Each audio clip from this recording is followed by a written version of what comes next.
Film industry ఏది అతీతం కాదు ఇలాంటి వేధింపులకి అనుకుంటా. నా విషయంలో టీడీపీలో ఇప్పటికి దగ్గర తిరిగి బాబు గారు గవర్నమెంట్ వచ్చినాక ఒక 100 మంది నాకు కాల్ చేస్తుంటారు. కొంతమంది లేడీస్ ఏమో అమ్మో మళ్ళీ దివ్యవాణి వచ్చింది ఈమె వాయిస్కి మాకెక్కడ పోటీ అవుతుందని కొన్ని ఏడుపు మొహాలు. ఇంతవరకు ఆయన దగ్గర నాకు అపాయింట్మెంట్ దొరకలేదు. ఏడవాలా నవ్వాలా ఎవరికి మేము చెప్పుకోవాలో మాకే అర్థం కావట్లేదు. మీకు కమ్మం అనుకుంటే అంత ఆయన మమ్మల్ని పిలవనంత మాత్రాన నేను కమ్మదాన్ని కాకుండా పోనుగా, అదే కమ్మ రక్తం నాలో లేకుండా పోదుగా, అదే రోషం నాలో లేకుండా పోదు కదా. ఈరోజు రోజా టీడీపీ నుంచి బయటకు వచ్చినాక ఇష్టానికి మాట్లాడింది, ఎందుకు మాట్లాడింది? కింద ఉన్న వాళ్ళతో కూడా తల్లో నాలికలాగా ఉండాలి. తప్పున్నా తప్పు లేకపోయినా సహించుకొని ఉన్నది ఉన్నట్టు మాట్లాడకూడదు. ఇప్పుడు నేను అదే కదా యథార్థవాది లోక విరోధి అంటే. బాపు బొమ్మ దివ్యవాణి అనగానే ఫస్ట్ ముందు బాపు బొమ్మ ఇలా గుర్తొచ్చేస్తూ ఉంటుంది కదా. బాపు గారు అంటే పెళ్లి పుస్తకం, బాపు బొమ్మ అంటే దివ్యవాణి అనేది ఒక ముద్ర పడిపోవటం. నేను యాక్చువల్లీ మిస్టర్ పెళ్ళం నేను చేయాల్సింది. ఎందుకని రాజేంద్ర ప్రసాద్ గారు వద్దన్నారు? తీసి పక్కన పడేసి ఇంకొక ఆవును పెట్టండి. క్యారెక్టర్ కోసం ఆశపడి మనకున్న బార్డర్ తప్పి బయటికి వెళ్ళే స్వభావం మా ఇంట్లోనూ లేదు, నాకునూ లేదు. ఇప్పుడు రాజేంద్ర ప్రసాద్ గారితో ఆ తర్వాత కొన్నేళ్ల గ్యాప్ తర్వాత మహానటి చేశారు కదా. పరిస్థితులను బట్టి కొన్ని అక్కడ మనం మా స్థానంలో నీ పెళ్ళాం ఉంటే, మా స్థానంలో నీ చెల్లెలు ఉంటే, మా స్థానంలో నీ ఇంటి ఆడపడుచుంటే నువ్వు అలానే మాట్లాడతావా? కొంచెం ఇంగిత జ్ఞానం ఉండాలి మగవాళ్ళు అనేవాళ్ళకు కూడా. ఎంత ఆర్టిస్టులు అయితే మాత్రం పాత సినిమాల్లో ఇప్పటికీ ఎందుకు చూస్తున్నారంటే ఆహనా పెళ్ళంట, ఆహనా పెళ్ళంట, ఓహనా పెళ్ళంట, సావిత్రి. ఈ జనరేషన్ కూడా బుట్ట బొమ్మలాగా ఎందుకు చూస్తున్నారు? అక్కడ ఏమైనా వల్గారిటీ ఉందా? ఆ టైంలో ఏం చేసేవాళ్ళు? ఇప్పుడు మీకు అర్థమవుతుంది ఎవరి క్యారెక్టర్ ఏంటి, వాళ్ళ యాటిట్యూడ్, వాళ్ళ మనసులో ఏముంది, మీ నుంచి ఏం ఎక్స్పెక్ట్ చేస్తున్నారు అనుకున్నప్పుడు. నా 15 ఏళ్ల వయసులో నేను యాక్చువల్లీ అర్జున్ సర్జా గారితో ఒక మూవీ చేయాల్సింది. ఆల్మోస్ట్ ఓకే అయిపోయాను. సో మనకి వాళ్ళు అనుకున్న విధంగా మనం ఉండకపోవటాన్ని బట్టి ఆ క్యారెక్టర్ నాకు పోయింది. బట్ 15 ఏళ్ళు అప్పుడే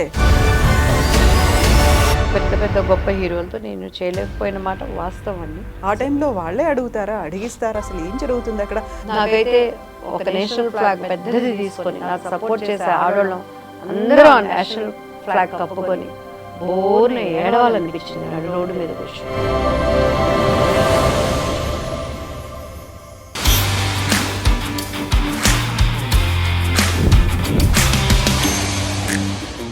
నమస్తే, welcome to iDreams celeb chat with Kavitha. మనతో పాటుగా ఉన్నారు ఒక వెరీ స్పెషల్ ఆర్టిస్టులు అనగానే వాళ్ళు చేసేటువంటి ఎన్నో పాత్రలు, వాళ్ళకు వచ్చేటువంటి గుర్తింపు, ప్రశంసలు, అవార్డులు ఇవన్నీ వస్తూ ఉంటాయి. అయితే ప్రస్తుతం మనతో పాటు ఉన్నటువంటి ఆర్టిస్ట్కి బాపు బొమ్మ అనే ఒక పేరుంది. అర్థమైపోయింది కదా ఎవరున్నారో మనతో పాటుగా ఉన్నారు బాపు బొమ్మ దివ్యవాణి గారు. నమస్కారం, ఎలా ఉన్నారు? హలో అండి, హాయ్ కవిత గారు, నమస్తే. I'm good, I'm fine. And మన ఐ డ్రీమ్ ప్రేక్షకులందరికీ కూడా నా హృదయపూర్వక నమస్కారాలు. బాపు బొమ్మ దివ్యవాణి అనగానే ఫస్ట్ ముందు బాపు బొమ్మ ఇలా గుర్తొచ్చేస్తూ ఉంటుంది కదా.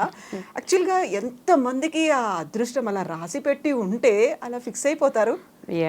లేకపోతే అసలు దొరకదు కదా అలాంటి ఆఫర్ అనేది, ఆ అవకాశం, అదృష్టం. బాపు బొమ్మ అనేది నాకు అది ఒక ఇంటి పేరుగా మారిపోయింది. First I thank to God. And అప్పట్లో మేము చేసిన ఎక్సర్సైజ్ కానీ, ఎందుకంటే చాలామంది నా బిఫోర్ జనరేషన్ బాపు గారితో వర్క్ చేశారు, నా తర్వాత జనరేషన్ చేశారు, నా జనరేషన్ చేశారు. బట్ ఎంతమంది చేసినా బాపు గారు ఎన్ని మూవీస్ చేసినా కూడా బాపు గారు అంటే పెళ్లి పుస్తకం, బాపు బొమ్మ అంటే దివ్యవాణి అనేది ఒక ముద్ర పడిపోవటం. దానికి తగ్గట్టు కూడా అప్పట్లో మా అమ్మగారు మంచి ఆహారపు అలవాట్లు, లైక్ పొద్దున్నే ఎక్సర్సైజ్ కానీ, ఆయనకి తగ్గట్టు ఆ ఫిజిక్, కొంతమంది ఆ షేప్స్, ఆ బాడీ ఇది కావాలంటే అప్పట్లో సంథింగ్ యూజ్ చేసేవాళ్ళు. లైక్ కాస్ట్యూమ్స్ స్టిచ్ చేసేటప్పుడే ఆ బాడీ షేప్ కోసం బ్యాక్ ప్యాడ్స్ కానీ అలా పెట్టేవాళ్ళు. సో దేవుడు దాన్ని బట్టి నాకు అంతా అలా న్యాచురల్గానే మంచి మార్నింగ్ స్విమ్మింగ్ వెళ్ళేదాన్ని. ఆనంద్ మాస్టర్ గారు అని మార్నింగ్ వచ్చేవాళ్ళు. సో ఒక 1.5 hour క్లాసికల్ డ్యాన్స్ చేసేవాళ్ళు. సో ఆ హైట్ అందులో నా హెయిర్, ఎస్పెషలీ చాలామంది ఆర్టిస్టులకి విగ్స్ అవి పెట్టేవాళ్ళండి.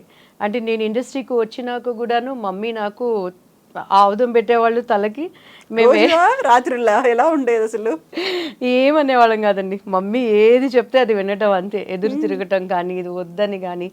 అంటే అమ్మ చెప్పేది అలా కళ్ళు పెట్టి వినటం. అమ్మ ఏది చేసినా మన మంచికే కదా. మా అమ్మగారు అన్నీ చెప్పేవాళ్ళు.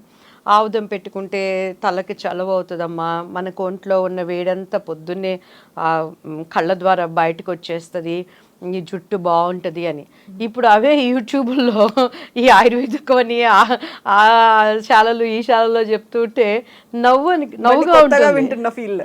యా, ఇప్పుడు నవ్వే జనరేషన్కి అసలు క్యాస్టర్ ఆయిల్ అంటే, ఆవుదం అంటే ఏంటో తెలియట్లేదండి, కుంకుడుకాయలు అంటే ఏంటో తెలియట్లేదు.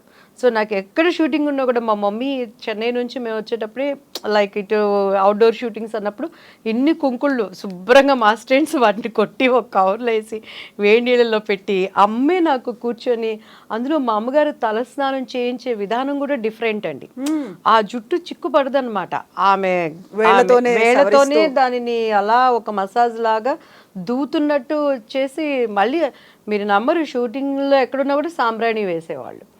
సో అమ్మ చెప్పింది వింటవే కానీ ఇది ఎందుకు అని తిరిగి ప్రశ్నించటం నాకు అలవాటు ఉండేది కాదు. సో ఎప్పుడు ఒక ప్రాబ్లం లేని అమ్మాయినంటే, కానీ మొండిదాన్ని. ఏదన్నా నాకు కావాలి అంటే ఇంకా అది కావాలి అంతే ఇంకా. సో అట్లా అవన్నీ కూడా బాపు బొమ్మ అనటానికి కలిసి వచ్చినాయండి నాకు. నిజంగా బాపు బొమ్మ అనగానే వాళ్ళు ఎంత అందంగా ఉంటారు అంటే, అక్కడ చిలిపిదనం కనిపిస్తుంది, కొంటెదనం కనిపిస్తుంది, ఆ ఆత్మాభిమానం కనిపిస్తుంది, క్యూట్నెస్ అనేది ఉంటుంది. అమ్మాయిలో ఉండేటువంటి అన్ని లక్షణాలు ఉంటాయి, ఎక్కడ నేను తగ్గను. వినయము, విధేయత, అణుకువ, పొగరు, వగరు అన్ని అండ్ కళ్ళలోనే తెలిసిపోతూ ఉంటుంది ఎవరు ఏంటి అనేదంతా కూడా. అట్ ద సేమ్ టైం అక్కడే వాళ్ళ మీద నిప్పులు కురిపించేయచ్చు, అక్కడే కన్నీళ్ళు వచ్చేస్తూ ఉంటాయి. యాక్చువల్గా తీసుకునేటువంటి కేర్ కూడా సపరేట్గా ఉంటుంది కదా మిగతా డైరెక్టర్స్కి, బాపు గారికి తీసుకునేది కదా. నిజంగా నాట్ బాపు గారు అని విడదీయలేము. ఇది తల మొండెము ఎలా అంటారో, బాపు రమణలు ఒకళ్ళ బాడీ అయితే ఒకళ్ళ హెడ్ అండి. సో వాళ్ళిద్దరిని విడదీయలేము. కానీ నిజంగా ఐ లవ్ దెమ్ అండి. ఎంత అంటే నాకు గుండెల నిండా ఎప్పుడు వాళ్ళంటే కృతజ్ఞత. బాపు గారిని చూస్తే నా నోరు మాట్లాడలేదు కానీ నా కళ్ళు మాట్లాడతాయి. ఏమీ స్వార్థం లేకుండా. ఈరోజు చాలామంది లైక్ ఒక్కొక్కళ్ళు హీరోయిన్కి ఒక్కొక్కళ్ళు ఏమంటారు గాడ్ ఫాదర్ ఉన్నారు ఇండస్ట్రీలో. వాళ్ళలో కొంత స్వార్థం ఉంటుంది, అన్ని విధాల స్వార్థం ఉంటుంది. ఒకరికి శారీరకంగా స్వార్థం ఉండొచ్చు, లేకపోతే ఫైనాన్షియల్గా స్వార్థం ఉండొచ్చు. నిస్వార్థంగా ఎటువంటి ఒక తండ్రి బిడ్డల అనుబంధం ఎలానో అటువంటి అనుబంధంతో నాకు అవకాశం ఇచ్చిన వారు బాపు రమణల గారు. నాట్ ఓన్లీ బాపు రమణల గారు, అమ్మ శ్రీదేవి గారు కానీ, బాపు గారి మిస్సెస్ గారు కానీ, అసలు ఇప్పుడు వరా గారు కానీ, అక్కడ ఉన్నటువంటి రమణ గారు కానీ, ఆ టీం అంతా ఎట్లా అంటే మాకు ఒక ఫ్యామిలీ బాండేజ్ అనమాట. అసలు సమ్మర్ వచ్చినప్పుడు ఇంటికి వెళ్ళామంటే చక్కగా కూర్చొని వాళ్ళతో కష్టాలు సుఖాలు మాట్లాడుకొని. అండ్ అమ్మ ఇప్పుడు తెనాల నుంచి ఊరగాయ పచ్చళ్ళు అండి. బాపు గారి కంటే అమ్మ సపరేట్గా పెట్టేవాళ్ళు, వెల్లుల్లిపాయలు అవన్నీ వేయకుండా మంచి ఆవ నూనె అవన్నీ వేసి. సో మాకు ఏ కష్టం వచ్చినా కూడా నేను మ్యారేజ్ అయిపోయి నేను మైసూర్ వెళ్ళిపోయినాక కూడా ఫ్యామిలీలో చిన్న చిన్న ప్రాబ్లమ్స్ వస్తే నాకు ఎందుకో ఒక తండ్రిలాగా ఆయనతో చెప్పుకోవాలని నాకు తెలియకుండానే ఉత్తరాలు రాసేసేదాన్ని బాపు గారికి. అప్పుడు ఇలాంటి మొబైల్ ఫోన్స్ లేవు కదా. వెళ్ళినప్పుడు సార్కి మా బాబు వాళ్ళ బర్త్డే అట్లా కళ్ళ నిండా నీళ్ళు వచ్చేది.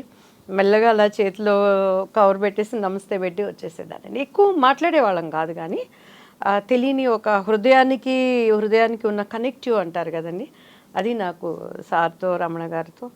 అండ్ నేను యాక్చువల్లీ మిస్టర్ పెళ్ళం నేను చేయాల్సింది. మినిమం మ్యాక్సిమం ఎక్స్ట్రీమ్ వాళ్ళు కృషి చేశారు. అనౌన్స్ కూడా చేసినట్టున్నారు కదా. అనౌన్స్ అందరూ అనుకున్నారు అప్పట్లో. ఓకే, ఈ తినే చేస్తుంది అన్నప్పుడు రాజేంద్ర ప్రసాద్ గారేమో దివ్యవాణి గారు వద్దు అని చెప్పని, నా తప్పు నా పాపం ఏమీ లేకుండా నేను సారీ చెప్తానండి కూడా అని నేను చెప్పిన తర్వాత మిస్టర్ పెళ్ళం చేసినాక వాళ్ళకి ట్రూత్ ఏంటని అర్థమైనాక పెళ్లి కొడుకు చేశారండి. కేవలం నా కోసమే చేశారు ఆ సినిమాలో. ఈ సినిమా అమ్మాయి మిస్ అయిపోయింది, అమ్మాయి బాధపడకూడదు అని చెప్పని చేశారు. నా బ్యాడ్ లక్ అది కొంచెం అనుకున్న విధంగా లాభాలు రాలేకపోయింది ఆ సినిమాలో. అప్పట్లో అది బంగారు పిచ్ కానీ చంద్రమోహన్ గారు విజయ నిర్మల గారు చేసిన మూవీ అనమాట. సో అట్లా ఇండస్ట్రీలో ప్రతి ఒక్కరికి ఒక గాడ్ ఫాదర్ ఉంటాడు. ఏ గాడ్ ఫాదర్ లేకుండా దేవాది దేవుడే నాకు మార్గం చూపించేవాడిగా, లైక్ మా అమ్మగారు ఒక క్రమశిక్షణమైన మార్గంలో, అండ్ బాపు రమణ గారు ఇప్పటి వరకు ఏ హీరోయిన్ అయినా కూడా ఈ అమ్మాయి ఏ సినిమాలంటే ఎత్తుక్కొని పది చెప్పాలి. ఏ హీరో అయినా సరే ఏది అంటే వాళ్ళు ఎంత పెద్ద స్టార్లైనా చెప్పుకోవాలి. బట్ తెలుగు చరిత్ర అనేది ఉన్నంత వరకు పెళ్లి పుస్తకం అంటే దివ్యవాణి అంటే పెళ్లి పుస్తకం. హీరో క్యారెక్టర్ కూడా డామినేట్ చేసే విధంగా నాకు అది ఒక పడటం అనేది లైక్ నాకు ఒక దేవుడిచ్చిన ఒక అదృష్టం అండి. నేను ఎప్పుడు కూడాను అది బాపు రమణ గారికి నా జన్మాంతరం నేను రుణపడి ఉంటాను. అటువంటి గొప్ప వ్యక్తిత్వం కలిగినటువంటి వ్యక్తులు ఎంత చెప్పుకున్నా కూడా వాళ్ళ గురించి తక్కువేనండి. చాలా అరుదుగా కనిపిస్తారు. అసలు గర్వం అనేది ఉండదు, పొగడ్తలకి పడరు, నిస్వార్థమైన వాళ్ళు. అన్నీ ఉన్న విస్తరాకు అణిగి మణిగి ఎలా ఉంటుంది అనే దానికి వారు ఒక మాదిరికరం. లైక్ ఆ టీంలో మేము పనిచేసిన కెమెరామ్యాన్ రాజు గారు కానీ చాలా డిసిప్లైన్డ్ అనమాట. ఇప్పుడు మీరు ఒక మాట అన్నారు, ఎందుకని రాజేంద్ర ప్రసాద్ గారు వద్దన్నారు? ఆ రీజన్ ఏమై ఉంటుంది? ఆ తర్వాత తెలిసిందా అసలు ఏంటి అనేది? దివ్యవాణి గురించి చెప్పారా ఎవరైనా, లేకుంటే దివ్యవాణి ఇలాంటిది అని అన్నారా? అక్కడ అభిప్రాయ భేదాలు అనేవి కొన్నిసార్లు వస్తాయి. మీరు సారీ చెప్పానన్నప్పటికీ కూడా ఏం జరిగి ఉంటుంది అక్కడ? ఎందుకు వద్దన్నారా అంత తీవ్ర స్థాయిలో? కామన్ ఏముంటుందండి, అప్పుడు హీరోలు, మేము హీరోయిన్స్ అప్కమింగ్లో ఉన్నాము. ఇప్పుడు రాజేంద్ర ప్రసాద్ గారు చెప్తారు ఎప్పుడు, ఆయన డబ్బింగ్ ఆర్టిస్ట్ నుంచి వచ్చారు అని. రామరాజ్యంలో భీమరాజు అని ఒక సినిమాలో ఆయన ఒక చిన్న క్యారెక్టర్ చేశారు. క్యారెక్టర్ స్థాయి నుంచి ఈరోజు హీరోగా ఎదిగారు అని అంటే ఆయన ఎంత కష్టంలో నుంచి పైకి వచ్చిన వ్యక్తి. వాళ్ళు కూడా అర్థం చేసుకోవాలి, రియల్ టాలెంట్ని టాలెంట్గా తీసుకురావాలి. ఓకే, ఒక వ్యక్తిని చూసినప్పుడు మనసులో 1000 ఆశలు నీకు రావచ్చు. అవతల వ్యక్తులకి ఇష్టం అంటే మీరు ఎలా ఉన్నా కూడా నో ప్రాబ్లం. కానీ ఒక ఆర్టిస్ట్ని ఆర్టిస్ట్గా ఎదగనిచ్చినప్పుడు మేము కూడా ఎన్నో ఆశలతో మా తల్లిదండ్రులు కానీ ఒక మంచి నటిగా మనం గుర్తింపు తెచ్చుకోవాలని తీసుకొని వస్తారు. సో అట్లా నేను ఒక టైపులో ఉండే అమ్మాయిని, నేను క్యారెక్టర్ కోసం ఆశపడి మనకున్న బార్డర్ తప్పి బయటికి వెళ్ళే స్వభావం మా ఇంట్లోనూ లేదు, నాకునూ లేదండి. సో అట్లా అందులో నేను ఇంట్లో లాస్ట్ అమ్మాయిని. మా అమ్మగారికి అక్కయ్యకి చాలా ప్రేమ, they are very strong pillars. మన వంశీ గారు యాక్చువల్లీ మా ఫ్యామిలీ ఫ్రెండ్స్ అనమాట. ప్రవీణ్ గారు వాళ్ళు, మేము ఒక మూవీ చేద్దామనే ఉద్దేశంతో మన పెద్ద వంశీ గారిని కలవటానికి వెళ్ళినప్పుడు ఆయన అదే చెప్పారు, అసలు ఈ అమ్మాయి ఎవరో మాకు తెలియదండి, ఈ అమ్మాయి ఏ రోజు ఒక సినిమా ఆఫీస్ గడప ఎక్కి దిగలేదు, వీళ్ళ అమ్మగారు తెలుసు, వీళ్ళ అక్కగారు తెలుసు కష్టపడిన వాళ్ళలో, కానీ ఈ అమ్మాయిని ఇప్పుడు అసలు బయటికి రాలేదు. సడన్గా బాపు గారు మూవీలో రావటం అని చెప్పని ఆ పెళ్లి పుస్తకంకున్నటువంటి స్క్రిప్ట్ బుక్ మొత్తం వంశీ గారి దగ్గర ఉందండి. ఆయన అది చూపించగల నాకు కళ్ళెమ్మట అలా నీళ్ళు వచ్చేసినాయి.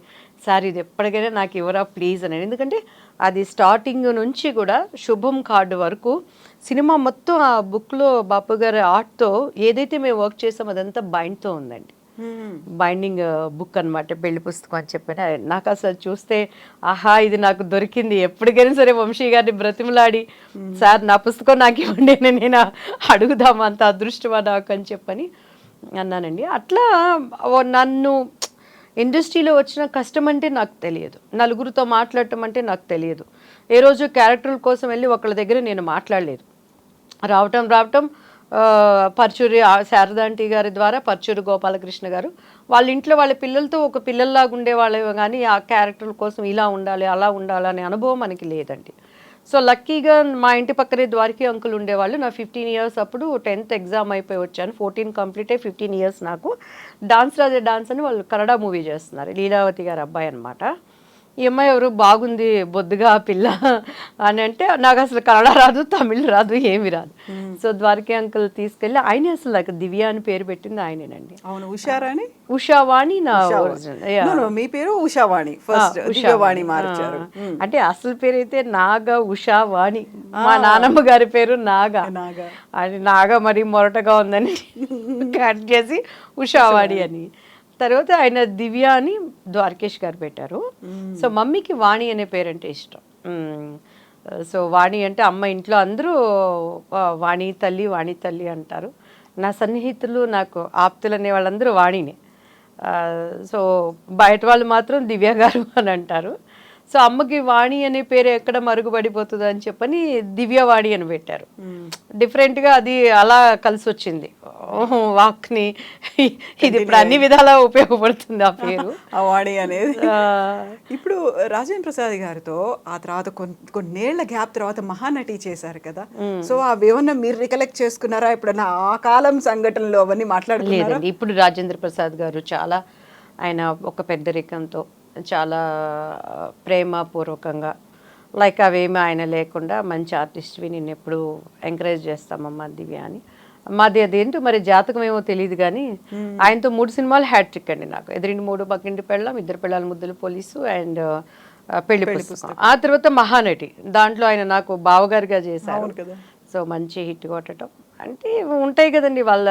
ఇప్పుడు ఒక అమ్మాయి ఒకలాగా ఉందంటే ఇంకొక అమ్మాయి కూడా అలానే ఉండాలి అని అనుకుంటారు. ఏంటి ఆమెకన్నా ఈయన దగ్గర పెద్ద ఇదా, మా క్యారెక్టర్లో సత్తు ఉంది, క్యారెక్టర్ లేకుండా అనేక మంది అవకాశాల కోసం ఎగబడుతున్నారు, చేస్తున్నారు, తీసి పక్కన పడేసి ఇంకొక ఆమెను పెట్టండి అని టైప్లో ఉంటారు జనరల్గా అప్పటి నుంచి ఇప్పటి వరకే కూడాను.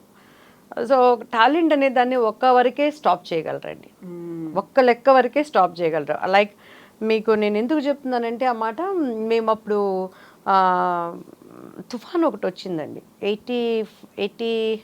92, 93 ఐ థింక్. వచ్చినప్పుడు దాసనారాయణరావు గారు, చిరంజీవి గారు, శ్రీదేవి అందరూ కలిసి ఫండ్స్ కలెక్ట్ చేయడానికి ఇక్కడ ఒకటి నాటకాలు అవి చేశారనమాట. దానికి టికెట్స్ పెట్టారు. దాంట్లో కోడి రామకృష్ణ గారి టీంలో నేను చేశానండి ఒక స్కిట్ మేము చేసాం. చిరంజీవి గారిది వేయలేదు, శ్రీదేవి గారిది. అప్పట్లో దూరదర్శన్ మాత్రమే ఉండేది, టీవీలు ఇవన్నీ కూడా అంత లేవు. సో దాంట్లో ఎస్పెషల్లీ న్యూస్లో 10 సార్లు నేను చేసిందే చూపించారనమాట. అంటే అది స్టేజ్ పర్ఫార్మెన్స్ అయినా అంత జీవం ఉట్టిపడేటట్టు చేసాం. అంటే వాళ్ళందరూ అప్పటికైనా నాతో జగదేకి వీరుడు, అతిలోక సుందరి, నాది పెళ్లి పుస్తకం అప్పుడే రిలీజ్ అయ్యి ఉంది. వాళ్ళందరూ చెప్పలేదన్నమాట. సో టాలెంట్ అనేది ఎక్కడుందంటే మీడియా కానీ ప్రజలు కానీ దానికి ఎప్పుడు కనెక్టివ్ అవుతారండి. అదే నన్ను బ్రతికించింది, అదే నన్ను నడిపించింది, అదే నన్ను నిలబెట్టింది, ఏ ఫీల్డ్ అయినా కూడా. సో ఇప్పుడు ఒక అమ్మాయి చేసినట్టుగా ఇంకో అమ్మాయి చేయదు. ఒక అమ్మాయి బిహేవియర్ కావచ్చు, యాటిట్యూడ్ కావచ్చు, టాలెంట్ కావచ్చు, ఏదైనా ఇంకొకరితో మ్యాచ్ చేయడానికి లేదు. బట్ ఇండస్ట్రీలో మిగతా ఏ ఫీల్డ్స్లో ఉన్నప్పటికీ కూడా ఇండస్ట్రీలో అయితే ఆమెకి బాగా ఈగో, పొగరెక్కువ, తలబిరుసు ఇలాంటివన్నీ ఉంటాయి కదా. అలా స్ట్రాంగ్గా ఉన్నాము అంటే. ఎస్ అండి, అలాంటి పేరు దివ్యవాణికి ఉంది కదా. చాలా మంది అమ్మాయికి పొగరు ఎక్కువ అండి అనేవాళ్ళు, తర్వాత ఎవరికి మర్యాద ఇవ్వదండి అని అనేవాళ్ళు. ఏం చేస్తామండి, ఇప్పుడు ఇంట్లో భార్యాభర్తల బంధం మనం చూసుకున్నా కూడా భార్య కష్టపడి పనిచేసి సిన్సియర్గా ఉందంటే చేయలేని మగవాడు ఫస్ట్ చేసే నిందేంటో తెలుసా అండి, క్యారెక్టర్ అసోసియేషన్ చేస్తారు. ఎంతోమంది నేను గమనించానండి. ఎంత మనం ఒక నిప్పులాగా వెళ్తున్నా కూడాను, సో ఎందుకంటే వాళ్ళ చేతగానితనాన్ని ఒప్పుకోలేరు. సో ఏదో ఒక విధంగా ఒక నింద వేసినప్పుడు మనకన్నా పైకి పోకుండా ఉండటానికి అనేది దించుతారు. సో అలానే ఇండస్ట్రీలో కూడా దివ్యవాణి ఎందుకు మాట్లాడలేదు, దివ్యవాణి ఎందుకు స్ట్రైట్ ఫార్వర్డ్గా ఉంటుందనేది ఓపెన్గా రానివ్వరు. సో దాన్ని కప్పిపుచ్చుకోవడానికి ఏదో అంటారు చూసారా, గుడ్డలు కాల్చి నిందలు వేస్తారని, అలాంటి నిందలే కానీ రియల్లీ నాకు మంచిగా ఉన్నారని అంటే వాళ్ళకి నేను కాళ్ళ పట్టుకొని వాళ్ళకి ఏదైనా ప్రాబ్లం అంటే చేయటానికి కూడా నేను సిద్ధురాలనండి. తేడా వచ్చిందంటే మాత్రం అక్కడ ఎవరున్నా కూడా ఐ డోంట్ కేర్. నా స్వభావం అది. అందులో నా తప్పు లేకుండా నా సొంత వాళ్ళైనా బయట వాళ్ళైనా ఒకటి మాట్లాడారంటే దానిని క్లియర్ చేసే వరకు నాకు నిద్ర రాదు. సో పరిస్థితులను బట్టి కొన్ని అక్కడ మనం నిందలు వేయించుకోవాల్సి వచ్చింది, అంతేగాని స్వతగా నేనైతే అది కాదండి. ఇంకెంతకంటే ఏం చేస్తావండి, మాట్లాడితే మాట్లాడతాం, నమస్కారం అంటే నమస్కారం పెడతాను. నీ నోటి దోల కోసం నువ్వు వాడే చెత్త మాటల్ని నేను పడాల్సిన అవసరం నాకేంటి? మా స్థానంలో నీ పెళ్ళాం ఉంటే, మా స్థానంలో నీ చెల్లెలు ఉంటే, మా స్థానంలో నీ ఇంటి ఆడపడుచుంటే నువ్వు అలానే మాట్లాడతావా? కొంచెం ఇంగిత జ్ఞానం ఉండాలి మగవాళ్ళు అనేవాళ్ళకు కూడా. ఎంత ఆర్టిస్టులు అయితే మాత్రం వాళ్ళు ఆడవాళ్ళు, వాళ్ళకి కొన్ని సభ్యత, సమాజము. ఇప్పుడు నేను ఫర్ ఎగ్జాంపుల్ మొన్న నేను ఒక ఫంక్షన్కి వెళ్ళానండి, నాతో వర్క్ చేసిన ఒక పెద్ద డైరెక్టరు. ఆయన వయసు ఇప్పటికీ చాలా పెద్ద వయసు. మాట్లాడుతూ నేను చేసిన సినిమాను బట్టి మా మొదటి పెళ్ళాం అనేసారు గబక్కన. ఆయన ఏ దృష్టితో అన్నారో నాకు తెలియదు కానీ ఆయనవి నేను 4-5 సినిమాలు చూసాను. బట్ నాకు ఒక్క నిమిషం ఐ విల్ షాక్డ్ అనమాట. ఎందుకంటే ఇప్పుడు నేను డివోషనల్గా యాజ్ సర్వెంట్ ఆఫ్ గాడ్గా ఉన్నాను, పొలిటీషియన్గా ఉన్నాను, నా పెళ్ళికి వచ్చిన నా 2 పిల్లలు ఉన్నారు, అండ్ ఇప్పుడు మీడియా ప్రతిదీ అసలు ఏదొచ్చినా కూడా పెద్ద బ్లాస్ట్ చేసి అవును, blow out దానికి అవుతుంది. క్యాప్షన్స్ డిఫరెంట్గా ఉంటాయి. ఆ క్యాప్షన్స్ చూస్తేనే ఒక్కొక్కసారి మా స్థాయి ఆకాశంలో ఉన్నది నేలకు పడిపోయిందా అనేంత బాధ అనిపిస్తుంది. ఎందుకంటే అలా ఉంటేనే ప్రజలు చదవడానికి ఇష్టపడుతున్నారు. సో ఆయన వెళ్ళేసరికి ఒక నిమిషం నేను కన్ఫ్యూజ్ అయిపోయి నేను అలా చూశాను. నాకు మైక్ ఇచ్చి మళ్ళీ మాట్లాడే అవకాశం వచ్చినప్పుడు మరి తండ్రి సమానులు పూజ్యులు. సో ఆయన నాకు నాకు చాలా ఆయనతో నేను చాలా సినిమాలు చేశానండి. సో మేము ఎంత పద్ధతులుగా వచ్చామో, మేము ఎంత కష్టపడి వచ్చామో ఈజ్ విట్నెస్ టు మేము చేసిన ఆ సినిమాలకి అని చెప్పని మళ్ళీ నేను మీరు కవర్ చేసుకోవాల్సి వచ్చింది. కవర్ చేసుకోవాల్సి వచ్చింది. కనీసం ఆ మాట్లాడేటప్పుడు మొదటి పెళ్ళావన్నా నువ్వు రెండో పెళ్ళావన్నా మీడియా ఉంది ఎలా పెడుతుంది, నీ సినిమా పేరు చెప్పండి. సో అలా అయిపోయిందండి. పడేవాళ్ళు ఉంటే ఏదో అంటారు చూడండి, మెత్తగా ఉంటే ఎన్నైనా అనొచ్చు అనే విధంగా అలా అయిపోయింది. కొంతమంది దాన్ని ఎంజాయ్ చేస్తారు, ఇంట్లో కొంతమంది ఏమనరు. ఇప్పుడు మా కుటుంబంలో చూసుకుంటే మా పిల్లలు కానీ వాళ్ళు కానీ ఏంటి మమ్మీ అని, ఏం జరిగింది ఎందుకు అట్లా అని అనేస్తారు. సో అవన్నీ అభ్యంతరకరంగా ఉంటాయని వాళ్ళు అర్థం చేసుకొని, పోనీ ఒకవేళ నిజంగా నీకు నాకు ఒక బ్యాడ్ రిలేషన్ ఉండవు, లేకపోతే మేము విచ్చలవిడిగా నీ దగ్గర మనం బిహేవ్ చేస్తూ ఉండి మీరు అలా మాట్లాడారంటే కూడా అర్థం ఉంది. అసలు ఏముండదు. ఇంకొకటి, ఇప్పుడు పాలిటిక్స్లోకి వచ్చాక నేను బాగా అబ్జర్వ్ చేసిందండి, ఈ సెల్ ఫోన్స్ వచ్చినాక ఆడెవడో మనకి తెలియదు, ఆడు ముక్కు మొహం మనకు తెలియదు, ఎక్కడో ఒక ఫోటో దిగుతాడు, పక్కన వాళ్ళు చెప్తారు దివ్యవాణి గారు మాకు బాగా క్లోజ్ అండి అని. ఏ విధంగా క్లోజ్ నీకు, అసలు నువ్వు ఎవడో కూడా మనకు తెలియదు. పైగా మనతో మాట్లాడితే స్పీకర్ ఆన్ చేస్తారు. ఇట్స్ వెరీ బ్యాడ్ హ్యాబిట్ అనమాట. పక్కన వాళ్ళతో మనం ఏమనుకుంటాం అమాయకంగా, ఏదన్నా మ్యామ్గా అక్కడ ఇది ఉందండి, ఇదండి ఈ మూవీ అండి, అదండి ఇదండి, మీరు ఎప్పుడో మాకు తెలుసండి, మనం మాట్లాడి పక్కన 100 మందికి వినిపించి చాటి చెప్పుకుంటారు. నిజంగా మా కుటుంబీకులు పెద్ద మనసుతో అర్థం చేసుకునే వాళ్ళు కాబట్టి ఇంతవరకు ఎక్కడ నాకైతే మా హస్బెండ్ నిజంగా ఎక్కడ నన్ను ఎప్పుడు ఒక టార్చర్గా కానీ ఒక డౌట్ఫుల్గా కానీ మాట్లాడటం ఎప్పుడూ లేదండి. He knows very well about me అనమాట. నేనేంటి మన ఎక్కడున్నా 1000 మంది మధ్య ఉన్నా కూడా షీఈ్ ఫైర్ అనేది హీ నోస్ వెల్ అనమాట. సో కాకపోతే మిగతా వాళ్ళకి ఇప్పుడు మనలాగా గట్టిగా మాట్లాడలేని వాళ్ళు ఉంటారు, వాళ్ళ పరిస్థితి ఏంటి, నవ్వే జనరేషన్స్ పిల్లలు కూడా అమ్మో గట్టిగా మాట్లాడితే అవకాశాలు పోతాయేమో, అమ్మో ఇలా ఉంటే అలా ఉంటారేమో. నేనేమంటానంటే నీ క్యారెక్టర్ వరకు ఎంతైనా చేయించుకో, నీ క్యారెక్టర్ వరకు దానికి న్యాయం చేసే వరకు నీకు డ్రెస్సులు ఎట్లా ఉన్నా, నీ సాంగ్స్ ఎట్లా ఉన్నా, నీది మొన్న ఎవరు ఒక అమ్మాయి మన నార్త్ ఇండియన్ అండి, అది మంచి సినిమా గంగూబాయ్ ఆలియా భట్ ఎంత ఎటువంటి క్యారెక్టర్ చేసింది తను. అసలు ఆ సమాజంలో ఉన్న ప్రాబ్లమ్స్ని తీసి చెప్పింది. అలా అని బయటకు వచ్చినాక నువ్వు అమ్మాయిని అలా మాట్లాడితే ఎడంకాలు చెప్పు తీసుకుంటుంది కదా. సో ఆ క్యారెక్టర్ వరకు మీరు పిండండి, క్యారెక్టర్ వరకు చేయండి. ఒక ఫంక్షన్స్ ఉండేటప్పుడు ఆడది, అది ఒక మొమైతా ఖాన్ లాంటి క్యారెక్టర్స్ వేసిన, జయమాలిని గారు లాంటి క్యారెక్టర్ వేసిన, శ్రీదేవి గారు లాంటి క్యారెక్టర్స్ చేసిన, సతీ సావిత్రి క్యారెక్టర్స్ చేసిన ఆడది ఒక పద్ధతిగా మాట్లాడతాం, వల్గర్ అనేది లేకుండా ఉన్నప్పుడు పద్ధతిగా ఉంటుంది అనేది నా అభిప్రాయం అండి. సో ఎవరు డబుల్ మీన్స్ జోక్స్ వేసిన ఆడవాళ్ళు ఉన్నప్పుడు మనసులో ఒకటి బయటకు ఒకటి మాట్లాడినా అది పక్కన వాళ్ళు అన్నా కూడా నేను ఇమ్మీడియట్గా నేను ఖండిస్తాను. ఆ టైంలో ఏం చేసేవాళ్ళు? ఇప్పుడు మీకు అర్థమవుతుంది ఎవరి క్యారెక్టర్ ఏంటి, వాళ్ళ యాటిట్యూడ్, వాళ్ళ మనసులో ఏముంది, మీ నుంచి ఏం ఎక్స్పెక్ట్ చేస్తున్నారు అనుకున్నప్పుడు మీరు తప్పించుకునేవాళ్ళ, లేకుంటే ఎవరితోనైనా చెప్పించేవాళ్ళ, దాని నుంచి ఎలా దూరం జరిగేవాళ్ళు? అంటే అప్పుడు జనరేషన్ డిఫరెంట్ అమ్మా కవిత గారు. మేము వర్క్ చేసినప్పుడు ఏంటంటే మా మమ్మీ, నేను, నా మేకప్ మ్యాన్, హెయిర్ డ్రెస్సర్, మా అసిస్టెంటు, సో మేము మా కాస్ట్యూమ్స్ ఒక 5 మంది మేము టీం ఉండేవాళ్ళం. సో దే ఆర్ ప్రొటెక్టింగ్ మీ. ఎప్పుడు మిగతా ఆర్టిస్టుల సంగతి నాకు తెలియదు కానీ అస్సలు మా అమ్మగారు నన్ను గొడుగు కింద నేనన్నమాట, ఒక ప్రొటెక్షన్ అంతే. కెమెరా అక్కడ ఉంటుంది, దీని వెనకాల మా మమ్మీ ఉంటుంది, ఎదురుగుండి నేను ఒక్కటి డైలాగ్ చెప్పే డైరెక్టర్ కూడా చూడండి, నేను షార్ట్ నేను కరెక్ట్ చేయగలను, మా అమ్మగారు ఇట్లా అన్నారంటే ఐ ఫీల్ హ్యాపీ. సో అట్లా డ్రెస్ చేంజ్ అన్నా కూడాను, హెయిర్ స్టైల్ అన్నా కూడాను 24 hours she with me, she in me. So దానిని బట్టి నాకు అంత అవకాశం రాలేదు. సెట్లో మేము ఉన్నప్పుడు వర్క్ చేసేటప్పుడు డెఫినెట్గా నోటిదోలో ఉంటుంది కదండి, ప్రతి ఒక్కరికి నోటిదోలే. కొంతమంది ఆడవాళ్ళు దాన్ని ఎంజాయ్ చేసేవాళ్ళు.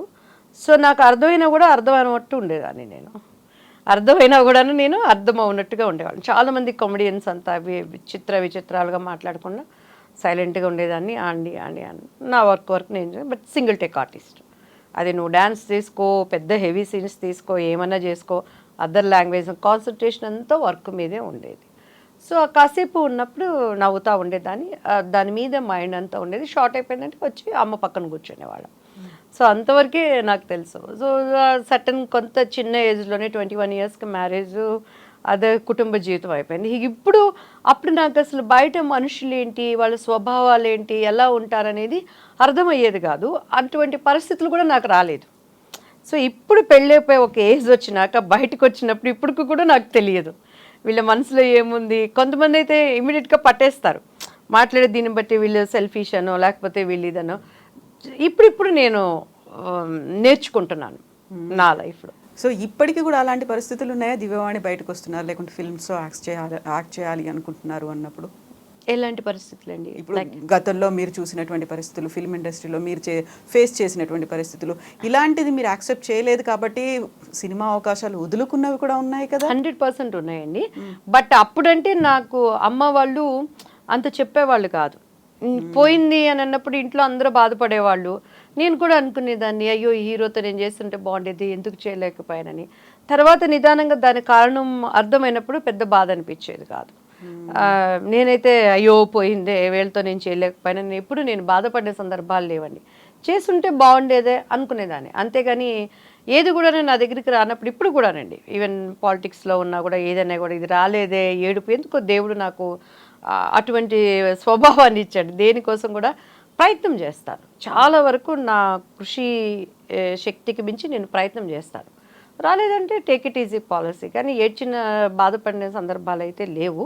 నవే డేస్ అయితే అసలు నాకు అటువంటి ప్రాబ్లమే లేదండి. కానీ బాధపడతారు. ఈవెన్ నేను టీవీ సీరియల్స్ చేశాను. టీవీ సీరియల్స్ కూడా ఎలా అయిపోయినాయి అంటే ఇప్పుడు చాలా కాంపిటేటివ్గా ఉన్న ఆర్టిస్టులు కానీ అక్కడ సంథింగ్ ఉన్నప్పుడు కూడా నా పేరు మీనాక్షి అని చేశానండి.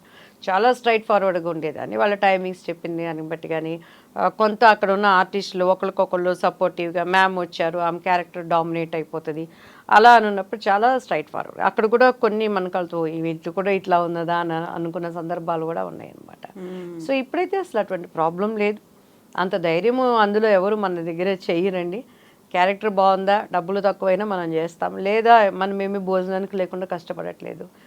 మనకు దేవుడు ఒక మంచి పేరు ఇచ్చారు, దానిని కాపాడుకుంటూ ఈ ఫాస్ట్ జనరేషన్లో ఇప్పుడున్నటువంటి మనస్తత్వాలతో ఎలా వెళ్ళాలి ఈదుకుంటా అనే దానికి నేను ట్రై చేస్తాను.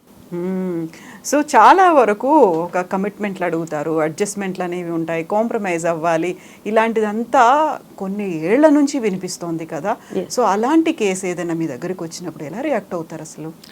అమ్మ నేను ఒక్కటి చెప్తాను, నాట్ ఓన్లీ సినీ ఇండస్ట్రీ, ఈ జర్నలిస్టుల్లో లేదా మొన్నటికి మొన్న ఒక పాప మనం కలకత్తాలో డాక్టర్ చూడలేదా, అది తెలిసి భయంకరంగా అమ్మాయిది చిత్రీకరించారు కాబట్టి, కానీ లోపల అలా సఫర్ అవుతున్న ఆడవాళ్ళు ఎంతమంది ఉన్నారండి.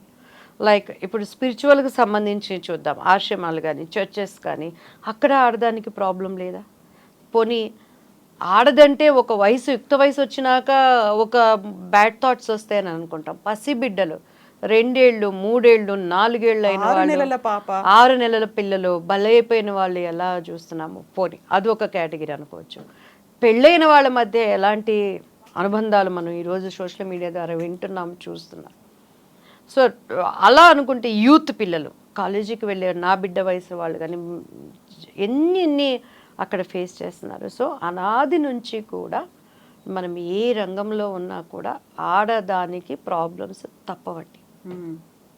అది ఇప్పుడంటే సోషల్ మీడియా చేతుల్లోకి వచ్చింది కాబట్టి అనేకమైనవి మనం చూస్తున్నాం. మీరు టీవీ చూడండి, మంచి న్యూస్ ఎక్కడైనా ఉన్నదా? ఈరోజు ఈ మంచి జరిగింది, ఈరోజు ఇది మంచిగా ఉన్నది అంటే మన చేతిలో సెల్ ఫోన్స్ కానీ ఎక్కడ చూసినా చెడు, ఎక్కడ చూసినా దుర్మరణాలు ఎందుకు వస్తున్నాయి అంటే మన సమాజాన్ని మనం కాపాడుకోలేని విధానాన్ని బట్టేనండి. మీరు నమ్ముతారా, ఇప్పటికీ కూడా మా ఇంట్లో మాకు డ్రింక్స్ అలవాట్లేదు, కాఫీలు టీలు అలవాట్లేదు. ఇలా ఎప్పుడైనా బయటికి వచ్చినప్పుడు మాత్రం జస్ట్ మనకి ఆకలేసిందన్నా కూడాను, లేకపోతే ఇంకొకటి కానీ దానికి ఎడిక్ట్ అయితే నేను కాదు. జస్ట్ ఆ ఆకలిని చంపుకోవటానికో లేకపోతే జస్ట్ ఒక టైం పాస్ మనం మాట్లాడటానికి, అది కూడా ఒక 3-4 ఇయర్స్గా నాకు కాఫీ టీ అలవాటు అయిందండి. ఇప్పటికీ కూడా మీకు కావాలంటే స్టిల్ నేను ఇప్పుడు సెల్ ఫోన్ ఆన్ చేసి మా మమ్మీతో మాట్లాడతాను. మమ్మీ ఏం చేస్తున్నావు అమ్మ, బాగున్నావు అంటే బాగున్నాను తల్లి, ఏం చేస్తుంటే ఊరికే తమాషకి ఇప్పుడేనమ్మా కాఫీ తాగుతున్నావు అంటే, అబ్బేచి కాఫీ తాగుతున్నావా, వద్దమ్మా అది గ్లామర్ పోతుంది, కాఫీలు తాగితే కళ్ళ కింద నల్లగా అయిపోతుంది, లేదమ్మా కాఫీలు కూడా తాగమని డాక్టర్స్ చెప్తున్నారు, హార్ట్కి మంచిదమ్మా అని చెప్తే, వద్దమ్మా పలసగా మజ్జిగ చేసుకొని తాగు. సో అలా సిస్టమ్స్లో మేము పెరిగాం కాబట్టి అండి, పాపం మన కళ్ళెదుటికి వస్తున్నా, ఎదుటి వాళ్ళు మనల్ని ఎన్ని నిందలేస్తున్నా, మాకు తెలియకుండానే మా తల్లిదండ్రులు ఒక ఆడదంటే ఒక స్ట్రాంగ్గా ఎట్లా ఉండాలి, నువ్వు చేయగలవమ్మా అనే మోటివిటీని నాలో తెలియకుండానే పెంచారు. సిచ్యువేషన్స్ ఎట్లా ఉన్నా కూడా మనం ఎదుర్కోగలం. మన బిడ్డలకు అది నేర్పించాలండి. మన పిల్లలు ఇప్పుడు ఈ నవ్వే జనరేషన్కి అది చాలా అవసరం. మా బాబు మొన్న అదే చెప్తున్నాడు, మమ్మీ నీకు మేము ఇలాంటి మంచి పిల్లలు పుట్టినందుకు నువ్వు చాలా సంతోషపడాలి తెలుసా అని అన్నాడు. ఎందుకు నాన్న అని అన్నాను. బాగానే గీకుతావు కదా మమ్మీ కార్డులన్నీ, ఎప్పుడు చూసినా మమ్మీ కార్డు ఇవ్వండి, ఇంకేంట్రా నువ్వు బాధ పెట్టేదంటే, మా ఫ్రెండ్స్ అందరూ ఇక్కడ ఏంటో తెలుసా మమ్మీ, 2 యూఎస్ఏలో ఉంటున్నారండి. హాలిడేస్ వర్క్ అంతా చేసుకుంటారు, వాళ్ళ పాపం పార్ట్ టైం జాబ్స్, స్కూల్కో కాలేజెస్కో వెళ్ళి టైం దొరికిందంటే ఫ్రెండ్స్తో కలిసి పబ్బులకి వెళ్తారు, లేకపోతే ఎంజాయ్మెంట్స్కి పోతారు. నేనైతే జిమ్కి వెళ్తాను, తరుణ్య అయితే అక్కడ కమలక్క అని మాకు మంచి ఫ్యామిలీ ఫ్రెండ్స్ ఉన్నారు, వాళ్ళ ఇంటికి వెళ్ళి అక్క దోశ పెడతారని హాయిగా తిని నిద్రపోయి దాన్ని ఎక్సర్సైజ్ చేసుకుంటుంది. నీకు ఇటువంటి పిల్లలు ఎక్కడ దొరుకుతారు మమ్మీ అంటారు. నేనే చెప్తాను, నిన్ను ఆ ట్రాక్లోకి తీసుకెళ్ళటానికి మమ్మీ ఎలా కష్టపడిందో నీకు తెలుసా, మమ్మీ నీకు ఏమేం చెప్పిందో నీకు తెలుసా అన్నప్పుడు, ఓకేలే మమ్మీ అదే ఓకేలే. సో మన పిల్లలకి ఇప్పుడు ఇంతకుముందు అందరూ అనుకునేవాళ్ళు ఆడవాళ్ళనంటే అన్నీ నేర్పించాలి పద్ధతి, సైమల్టేనియస్గా మగపిల్లడికి కూడా నేర్పించాలి. చిన్నప్పటి నుంచే ప్రతి తల్లి కానీ చెల్లెనా అక్కైనా పరస్థితిని మనం చూస్తున్నప్పుడు వాళ్ళతో ఎటువంటి భావనలు కలిగి ఉండాలి అనేది మనం వాళ్ళకి రంగరించిపోయాల్సిన నెసెసిటీ మనకుంది నవే డేస్. ఆడవాళ్ళ పరిస్థితి చూస్తుంటే అలానే ఆడవాళ్ళు కూడా మన పద్ధతులు ఏంటి, మనము ఎక్కడున్నా కూడా మనకేం పెద్ద పోస్టుల్లో ఉంటేనా అండి, లేకపోతే మనం బ్రతకలేమా, నారుబోసిన వాడు నీరు పోయడా, మనల్ని పుట్టించిన దేవుడు కొంతలోనైనా మనకి ఆయన ప్రొవైడ్ చేయగలిగిన వాడు కదా. సో అటువంటివి పిల్లలకి నేర్పించాల్సిన అవసరం ఉంది. మరి ముఖ్యంగా ఈ డ్రగ్స్ ఇవి చూస్తున్నప్పుడు చాలా చాలా భయం వేస్తుంది, బాధేస్తుంది. అండ్ మనం ఎంత సంపాదించుకుంటే ఏముందమ్మా, ఇప్పుడు పెద్ద పెద్ద కుటుంబాలలో రాజకీయ నాయకులు కానీ, ఇటు సినీ రంగం కానీ, వ్యాపారస్తులు కానీ వాళ్ళ బిడ్డలు డ్రగ్స్కి అలవాటు అయిపోయి బయటికి చెప్పుకోలేక పరువు మర్యాదలకు మళ్ళీ కవర్ చేసుకుంటూ వాళ్ళకున్న అధికారాన్ని బట్టి డబ్బులను బట్టి చూస్తుంటే దేవుడికి దండం పెట్టి ఇంకేం అడగక్కర్లేదయ్యా, మేము ఈ భూమి మీద ఉన్నంతకాలం మాకు నా పిల్లలు ఇలా వెళ్ళటానికి సహాయం చేయని కోరుకోవటం తప్పించి ఇంకేం అడగక్కర్లేదు. సో అట్లా నిజంగా ప్రతి పేరెంట్ ఇప్పుడు కోరుకుంటున్నది అదే కదా. కేవలం ఆడపిల్లల్ని ఎంత జాగ్రత్తగా పెంచుకుంటున్నామో మగపిల్లలకు కూడా అంత స్థాయిలో బుద్ధి చెప్పాల్సిన నేర్పించాలి, వాళ్ళు అంతే నేర్పించాలి అనేది. ఎందుకంటే వాళ్ళకి మన జనరేషన్లో సెల్ ఫోన్స్ మనకు తెలియదండి, మన పిల్లలు ఏం చేస్తున్నారో మనకు తెలియదు. మేము ఇప్పుడు షూటింగ్లో ఉన్నా కూడా మా అమ్మగారు అసలు టైంకి నిద్రపోవాలి, 8:30 వాణి తల్లి కళ్ళు మూసుకునేది, నిద్ర రావట్లేదమ్మా అంటే కౌంట్ చేసుకో 1 2 3 4 ఒక 100 500 చదివేసరికి నాకు తెలియకుండా నిద్రపోయేదాన్ని. దీంట్లో పెరిగాం. ఇప్పుడు మన పిల్లలు 24 hours సెల్ ఫోన్స్ చేతిలో ఉంటాయి, ఏది కావాలన్నా చూస్తానికి అక్కడ అవకాశం ఉంది. సో మన యూఎస్ఏ కంట్రీలో చూస్తే చిన్న పిల్లలకు కూడానండి ఇలా పెట్టుకొని నొక్కుంటూ ఉంటారు, తల్లి తెచ్చి పెడతా వింటే ఇక దే జీవితం అయిపోయింది. సో ఈరోజు ఇది నా దగ్గర ఉన్నా కూడా మనం ఒంటరిగా ఉన్నప్పుడు ఏమై ఉన్నామో అది మన రియల్ క్యారెక్టర్, అది మన నిజస్వరూపం. నువ్వేం చూస్తున్నావు, నువ్వేం చేస్తున్నావు, మమ్మీ నీకు ఉండక్కర్లా, డాడీ నీకు ఉండక్కర్లా, నువ్వు ఎంతవరకు దీన్ని ఉపయోగిస్తున్నావని, దీనిలో ఉన్న ఉపయోగాలను ఎలా ఉపయోగించుకోవాలో చెప్తున్నప్పుడు ఇంకొక 10 జనరేషన్లైనా మాకు 2 జనరేషన్లైనా మన పిల్లలు మంచిగా ఉంటారు. కావాలి ఎంటర్టైన్మెంట్ కావాలి. ఇప్పుడు ఒక షో చేస్తున్నాం అనుకోండి, జోక్స్ లేకుండా ఎంటర్టైన్మెంట్ లేకుండా ఏది ఉండదు. ఆరోగ్యకరమైనవి తీసుకురండి. పాత సినిమాల్లో ఇప్పటికీ ఎందుకు చూస్తున్నారంటే ఆహనా పెళ్ళంట, ఆహనా పెళ్ళంట, ఓహనా పెళ్ళంట, సావిత్రి. ఈ జనరేషన్ కూడా బుట్ట బొమ్మలాగా ఎందుకు చూస్తున్నారు? అక్కడ ఏమైనా వల్గారిటీ ఉందా? మరి అప్పట్లో వాళ్ళు చేసుకున్న ఫంక్షన్స్ లేవా? అక్కడ ఏమైనా అసహ్యం ఉందా? అలా ఉన్న సావిత్రి గారే లాస్ట్ డేస్ వచ్చేసరికి ఆమె ఏమైపోయారు. సో అట్లా ఉండి అలానే ఉందంటే ఇప్పుడు ఉన్నది ఏంటి? ఎక్కడ చూసినా ఉన్నదంటే మన పనులు మనం చేసుకుంటూనే మన కుటుంబ వ్యవస్థని మనం సరి చేసుకుంటున్నప్పుడు బయట వాటికి చెప్పాలి. మా వాళ్ళు ఇప్పటికీ అంటారు, ఇక్కడున్నా కూడా పిల్లలు డైలీ ఇప్పటికీ కూడా అండి మార్నింగ్ లేవగానే ఫస్ట్ కాల్ వాళ్ళు అక్కడ అమెరికాలో ఉన్న వాళ్ళతో మాట్లాడి మా ఇంట్లో వర్కర్స్కి తెలుసు నేను పిల్లల కోసం ఎంత ఎందుకంటే ఫ్రాక్షన్ ఆఫ్ సెకండ్స్ చాలు వాళ్ళు, అవును. మనం బ్రతుకుతున్నదే వాళ్ళ కోసం, వాళ్ళ డిస్ట్రాక్ట్ అవ్వడానికైనా స్పాయిల్ అవ్వడానికైనా. సో ప్రపంచం అంతా మనం బాగు చేసుకోలేకపోవచ్చు, ప్రపంచం అంతా మనం న్యాయం చేయలేకపోవచ్చు. అట్లీస్ట్ మన కుటుంబంలో ఇద్దరు పిల్లల్ని మనం కరెక్ట్గా పెంచుకున్నా కూడాను రేపు వాళ్ళు ఒక నిజం.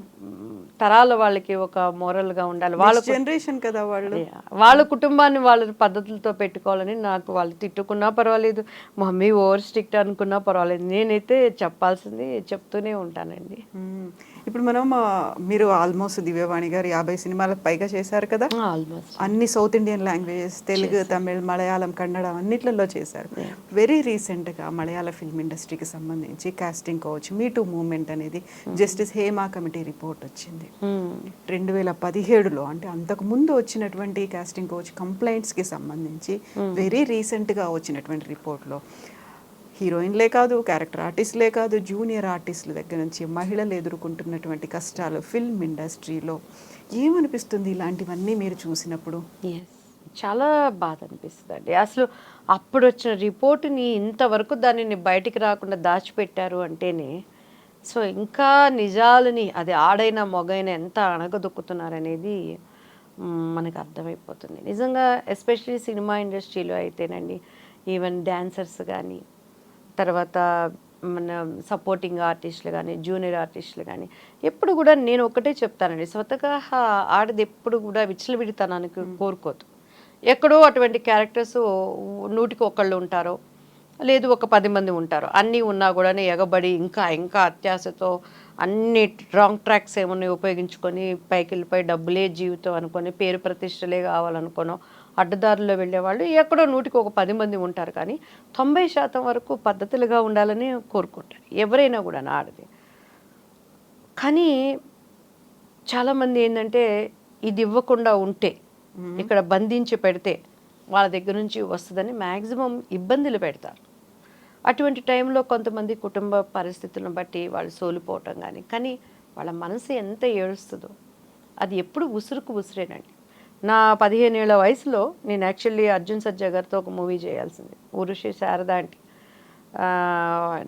ఆల్మోస్ట్ ఓకే అయిపోయాను చూసినప్పుడు, అమ్మాయి ఎంత బాగుంది, బొమ్మలాగుంది అని. సో మనకి వాళ్ళు అనుకున్న విధంగా మనం ఉండకపోవటాన్ని బట్టి ఆ క్యారెక్టర్ నాకు పోయింది. బట్ నేను ఎప్పుడైతే 15 ఏళ్ళు అప్పుడే అంతే, నేను ఇండస్ట్రీ నేను 87 ఆర్ 88 నా 10th ఎగ్జామ్ అయిపోయి వచ్చానండి, 14 అయిపోయి రాగానే అసలు ఎక్కడ మనలో ఒక లోపం ఉండేది కాదు. అసలు నాకు మేకప్ వేసేస్తే ఒక దాంట్లో రాధిక, ఒక్కొక్కసారి పాత ఆమె బి సరోజాదేవి గారని, తర్వాత విజయశాంతి అని కొంతమంది, ఆ ఫేస్ లుక్స్ అంతా ఎవరి దగ్గరికి వెళ్ళినా రిజెక్ట్ అయ్యేది కాదు, అమ్మాయి బాగుంది బాగుందని. సో అట్లా నన్ను పిలిపించేవాళ్ళు అనమాట. బట్ ఏదున్నా కూడా వెనకాల అమ్మలేంది మాత్రం అసలు ఎక్కడికి నేను కదిలేదాన్ని కాదు. అట్లా అవకాశాలు పోయినా కూడా నేను ఎప్పుడు బాధపడలా. 15 ఏళ్ళు ఉన్నాయి, ఫస్ట్ మూవీకి సెలెక్ట్ చేసుకోవాలి, అప్పుడే వాళ్ళు ఎక్స్పెక్ట్ చేశారు మీ దగ్గర నుంచి. 100% అండి, 100%. కానీ మా అమ్మగారు అసలు మా చెవులకు కూడా తెచ్చేవాళ్ళు కాదు. అమ్మాయి చిన్నపిల్లలేండి, మళ్ళీ పోతే పర్వాలేదులేండి, నో వరీ అని. సో అట్లా పెద్ద పెద్ద గొప్ప హీరోలతో నేను చేయలేకపోయిన మాట వాస్తవం అండి. తప్పదు, ఇక ఆడదని ఉన్నప్పుడు రేపు జనరేషన్ ఇంకెలా మారుతాయి మనం చెప్పలేం. ఆ టైంలో వాళ్ళే అడుగుతారా, అడిగిస్తారా, అసలు ఏం జరుగుతుంది అక్కడ? కాంప్రమైజ్ అవ్వాలి, కమిట్మెంట్లు అనేవి చాలా కాలం నుంచి వినిపిస్తున్నాయి. డైరెక్ట్గా ఇంటరాక్ట్ అవుతారా, వాళ్ళే మధ్యలో ఉంటారా మీడియేటర్లుగా సినిమా వాళ్ళు? ఎలా ఉంటుంది అసలు? నాకైతే ఐ డోంట్ నో అండి ఇప్పటి వరకు అసలు ఏంటి అనేది. నేను పెద్ద వాటి మీద మైండ్ పెట్టను. వస్తే చేస్తా, లేకపోతే దేవునికి 100 నమస్కారాలు పెడతారు, ఇది కాకపోతే ఇంకోటి వస్తుంది అనుకునే మైండ్లో ఉండేదాన్ని. మాకైతే అప్పుడు మాకు డేట్స్ చూస్తానికి మేనేజర్ ఉండేవాళ్ళు, వాళ్ళు అమ్మని మాట్లాడుకునేవాళ్ళు. నా చెవుల వరకు ఏది మనకు రాదు, అంతవరకు అసలు వాళ్ళు తయారు. సినిమా పోయింది, ఈ అవకాశం నీకు పోయింది వాణి అనేవాళ్ళు. ఆ తర్వాత నాకు ఒక 18-19 ఇయర్స్ వచ్చినాక నాకు అర్థమైంది ఎందుకు పోతున్నాయి క్యారెక్టర్స్ అని. సో నేనేం పెద్ద దానిని మైండ్ చేసుకోలేదండి. తమిళ్లో ఒక మంచి సినిమా భానుప్రియ గారి సిస్టర్ చేసింది, ఎంగ ఊరు పట్టకారన్ అని, సూపర్ డూపర్ హిట్ అయింది. ఆర్డి భాస్కర్, ఇళరాజా గారి వాళ్ళ బ్రదరు ప్రొడ్యూసర్ అనమాట. రామరాజు గారు అయితే నళిని హస్బెండ్. అసలు కుట్టి బి సరోజాదేవి అని చెప్పిన ఆ గెటప్లో మొత్తం వేస్తే వండర్ఫుల్గా వచ్చింది. సో భాస్కర్ గారిది అక్కడ కమాండింగ్, ఇళయరాజా గారు వాళ్ళ బ్రదర్ది. అవకాశం మనకి పోయింది. అర్థమైందా ఎందుకు పోయిందని? 100% అర్థం. ఏంటి అసలు ఏం రీజన్ అక్కడ? ఇంకేమి ఓపెన్గా చెప్పేది ఎందుకు పోయిందంటే వాళ్ళకి ఇష్టానికి మనం ఉండమని. లొంగిపోలేదు మీరు, ఒప్పుకోలేదు. సో మంచి సినిమా. తర్వాత మేము ఆ టీ నగర్లో వెళ్ళేటప్పుడు పెద్ద పెద్ద పోస్టర్లు చూసి ఈ సినిమా ఉంటే బాగుండేది కదా అని బాగుండేదా, ఓకే మనకి అమ్మ ఉంది, అన్నయ్య ఉన్నాడు, అక్క ఉంది, కావాల్సిందే టైం టు టైం వెళ్తుంది, మంచి ఎక్సర్సైజ్ డ్యాన్స్ అన్నీ. ఇది కాకపోతే ఇంకొకటి వస్తుంది అంటే నేను ఇష్టంగా రాలేదు సినిమాల్లోకి. నేను ఒక సావిత్రి అవ్వాలనో, నేను ఒక రాధ అవ్వాలనో, విజయశాంతి అవ్వాలనో నాకు అసలు లేదు, ఆలోచన నాకు లేదు. ఏదో శారదా గారు చూడగలి అమ్మాయి బాడీ ఫిజిక్ బాగుంది, ఆర్టిస్ట్ని చేయండి అన్నారు, నువ్వు హీరోయిన్ అవుతావంట అన్నారు. అన్నీ వాళ్ళే చేశారు కాబట్టి ఇప్పుడు నా ఇష్టంగా నేను చేస్తే బాధపడేదాన్నేమో. అసలు అవగాహన లేదు నాకు, సినిమాలు అంటే ఏంటో తెలియదు, ఈ పేరు ప్రఖ్యాతులు అంటే పోనీ ఈ సినిమాలు చేసినాకేమన్నా నేను ఏపీ వెళ్ళటం కానీ, అప్పట్లో ఆంధ్ర వెళ్ళటం కానీ, లేదా పబ్లిక్లోకి వెళ్ళటం కానీ తెలియదు. ఇంత ఇప్పుడంటే సోషల్ మీడియాలో క్రేజ్ అంటే తెలిసింది కాబట్టి ఎగబడుతున్నారు. అప్పుడు మాకేం తెలియదు. ఈ కుటుంబము నలుగురే, బయట ఎప్పుడు నేను పబ్బులకు పోయింది లేదు, ఫంక్షన్లకి బయటికి వెళ్ళింది లేదు. ఏదన్నా 100 days ఫంక్షన్స్కి ఏదన్నా ఉన్నా కూడా అమ్మ అన్నయ్యతో వెళ్ళటము, ఆ ఫంక్షన్ అయిపోయిన 5 నిమిషాలకి అందరూ దండం పెట్టడం, కారు ఎక్కడం, రావటం. సో ఇట్లా సిచ్యువేషన్లో ఏమైనా తెలుస్తుంది మనకి. మీరు అవన్నీ మిస్ అయిపోయాను అని అనుకున్నారా? అంటే ఇలాంటి ఒక బ్యానరు, లేకుంటే ఇలాంటి హీరో, అలాంటి ఒక గొప్ప దర్శకుడు అనుకున్నాను. చేయలేనప్పుడు అనుకున్నాను నేను, చేయలేనప్పుడు యాక్చువల్లీ అక్క మొగుడులో సుహాసిని గారి క్యారెక్టర్ ఏం చేయాల్సింది. అప్పారావు గారు ఫస్ట్ సుహాసిని క్యారెక్టర్ దివ్యవాణి అని చెప్పని అన్నారు. తర్వాత చూస్తే నలుగురు సిస్టర్లో నా క్యారెక్టర్ ఇట్లా. అప్పట్లో ఏం తెలిసేది, స్టోరీ చెప్పేవాళ్ళం, 10 సినిమాలు బిజీగా చేసుకునేవాళ్ళం.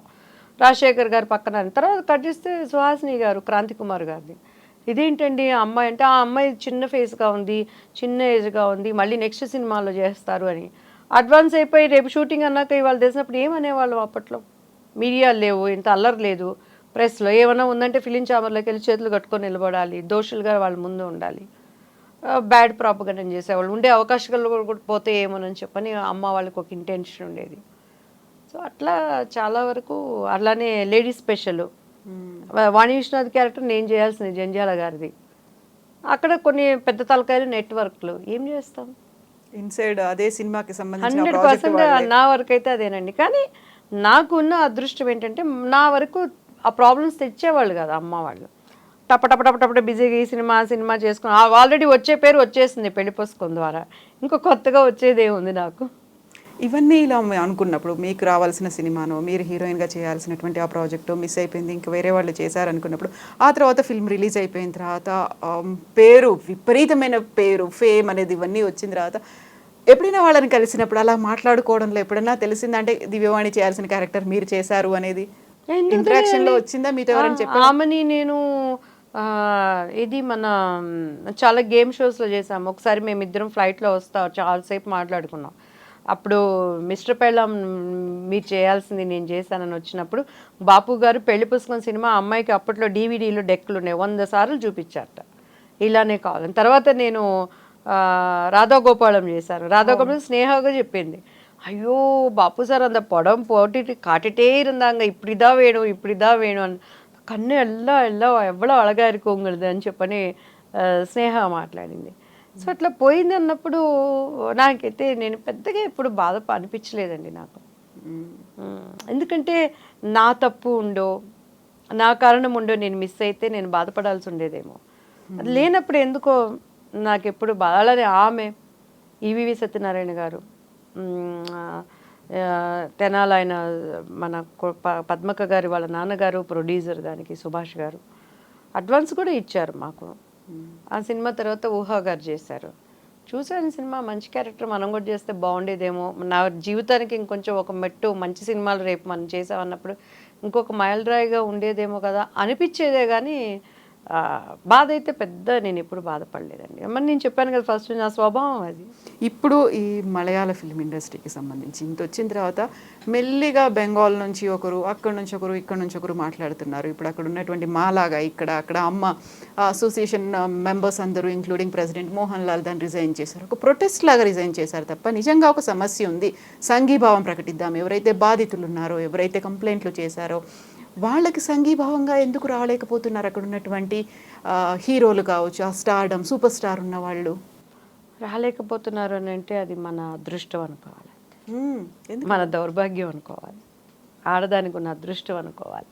అసలు మగవాడే మోరల్ వాల్యూస్ ఆడదానికి ఇవ్వాలి అనే మనస్తత్వం కలిగి ఉంటే కథ ఇంత దూరం రాదు కదండి.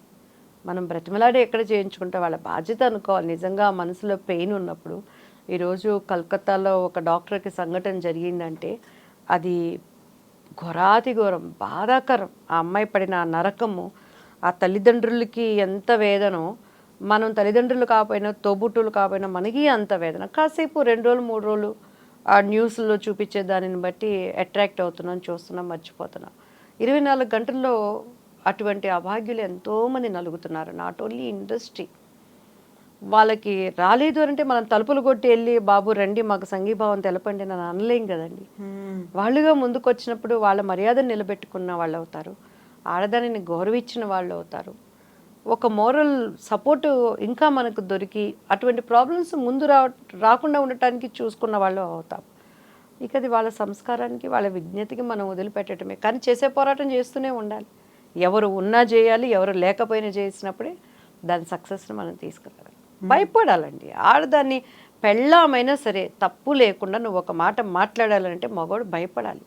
అటువంటి చట్టాలు రావాలి, అటువంటి ఇమీడియట్ యాక్షన్స్ రావాలి. దుబాయ్లో ఈరోజు ఎందుకంటే ఆడదాన్ని ఒక మాట అనాలంటే భయపడతారు. సిన్సియర్గా ఉండే ఆడవాళ్ళని, 2వ కేటగిరీ ఆడవాళ్ళు కూడా మనం చూస్తున్నాం. ఎక్కడో వాళ్ళు చెప్తున్నాను కదా, 100కి ఒక 10 మంది అటువంటి వాళ్ళు ఉంటారు.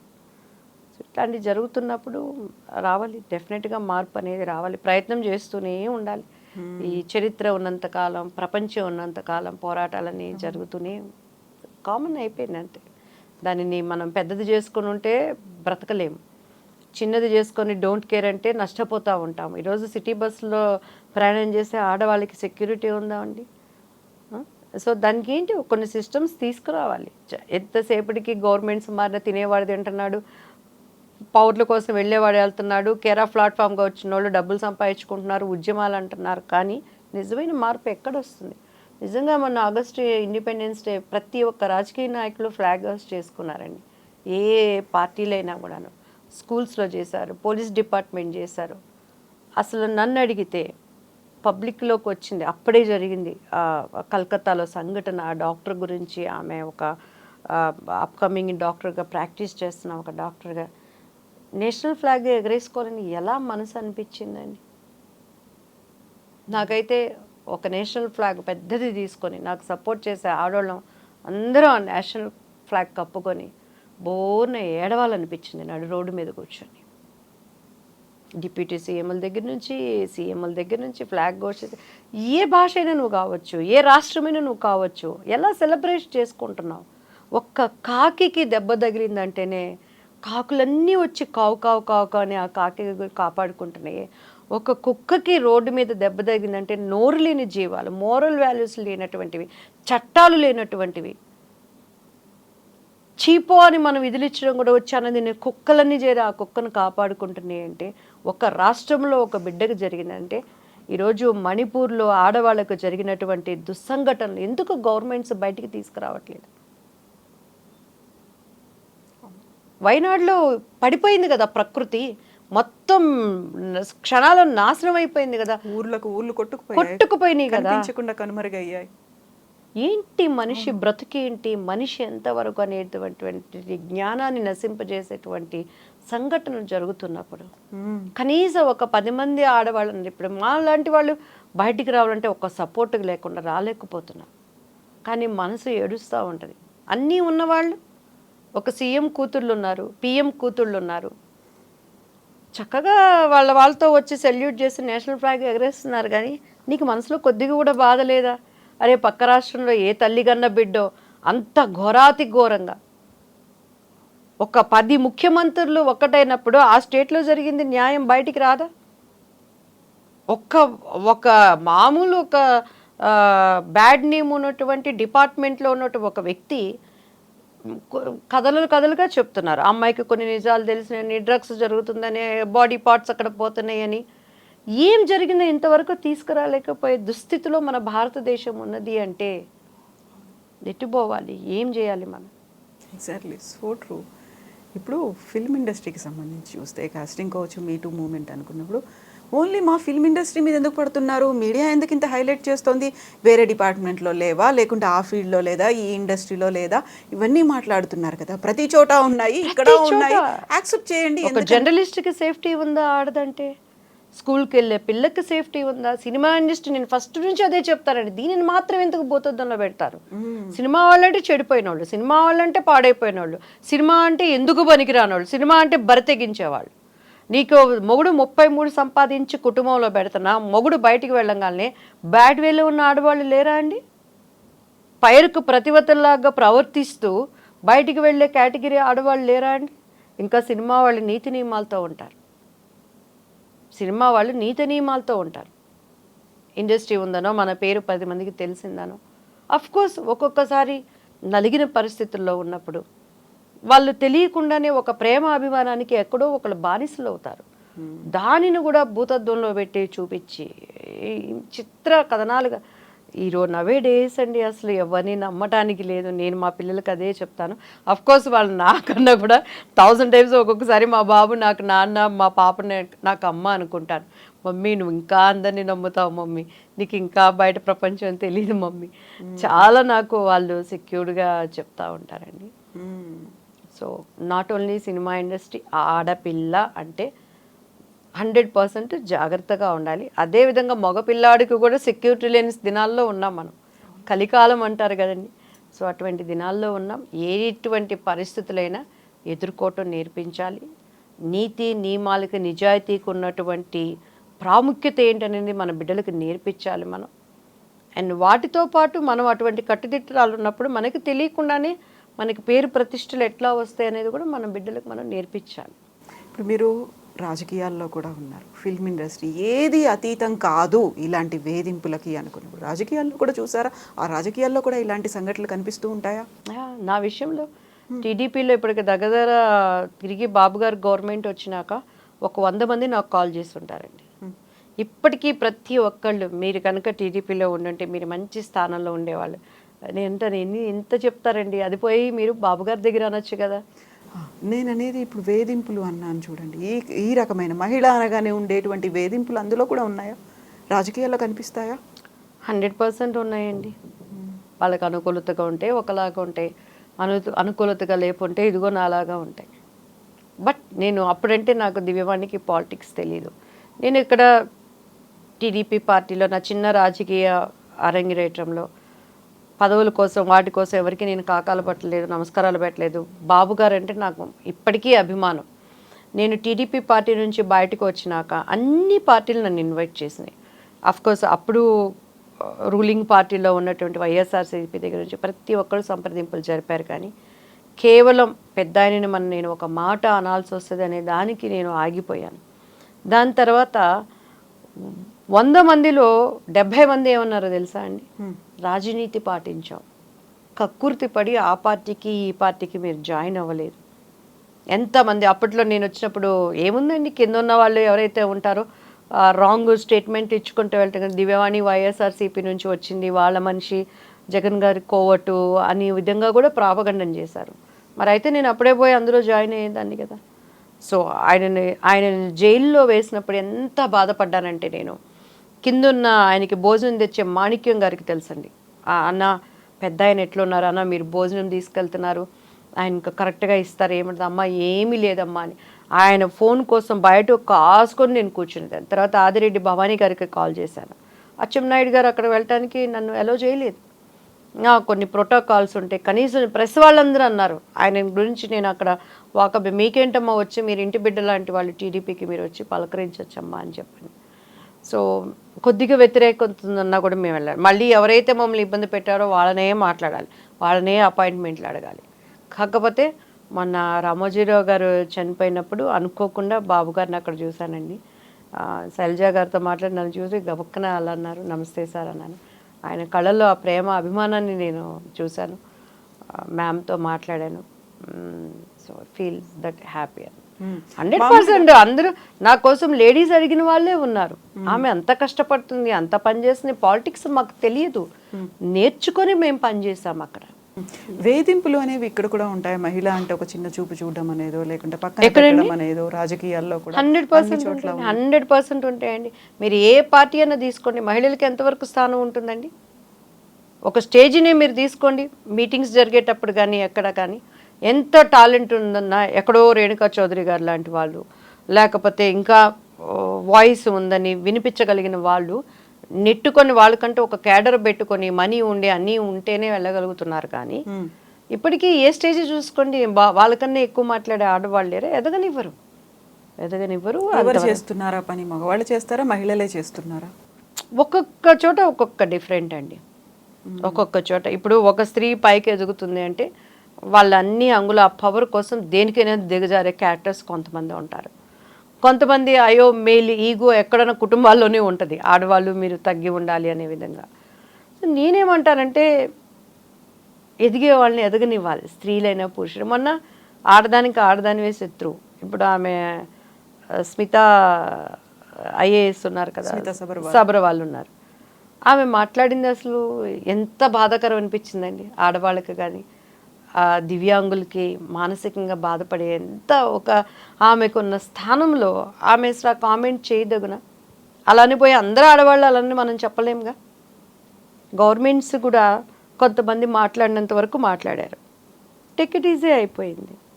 కానీ ఆ పెయిన్ అనుభవించే వాళ్ళకి ఈరోజు కారులో వెళ్తున్నాం, ఇవాళ మార్నింగ్ చూసాం, ఏదో సడన్గా ఒక యాక్సిడెంట్ అయిపోయింది, 4 స్పాట్ డెడ్ అయిపోయారు. సపోజ్ అటువంటి యాక్సిడెంట్లో నీ కాలో నీ చెయ్యపోతే, నువ్వు పుట్టడం అందంగా అన్నీ పుట్టినా ఆన్ ద స్పాట్ నువ్వు కూడా దివ్యాంగులువేగా అవుతావు కదా. అందుకని నువ్వేం సాధించలేని దానివా, నువ్వేం చేయలేని దానివా? సో రిజర్వేషన్స్లో మాకు ఇట్లా కావాలి అట్లా కాదు, సభ్యతగా మీరు మాట్లాడండి. అసలు అటువంటి వాళ్ళని ఎంకరేజ్ చేయాల్సిన బాధ్యత మనది.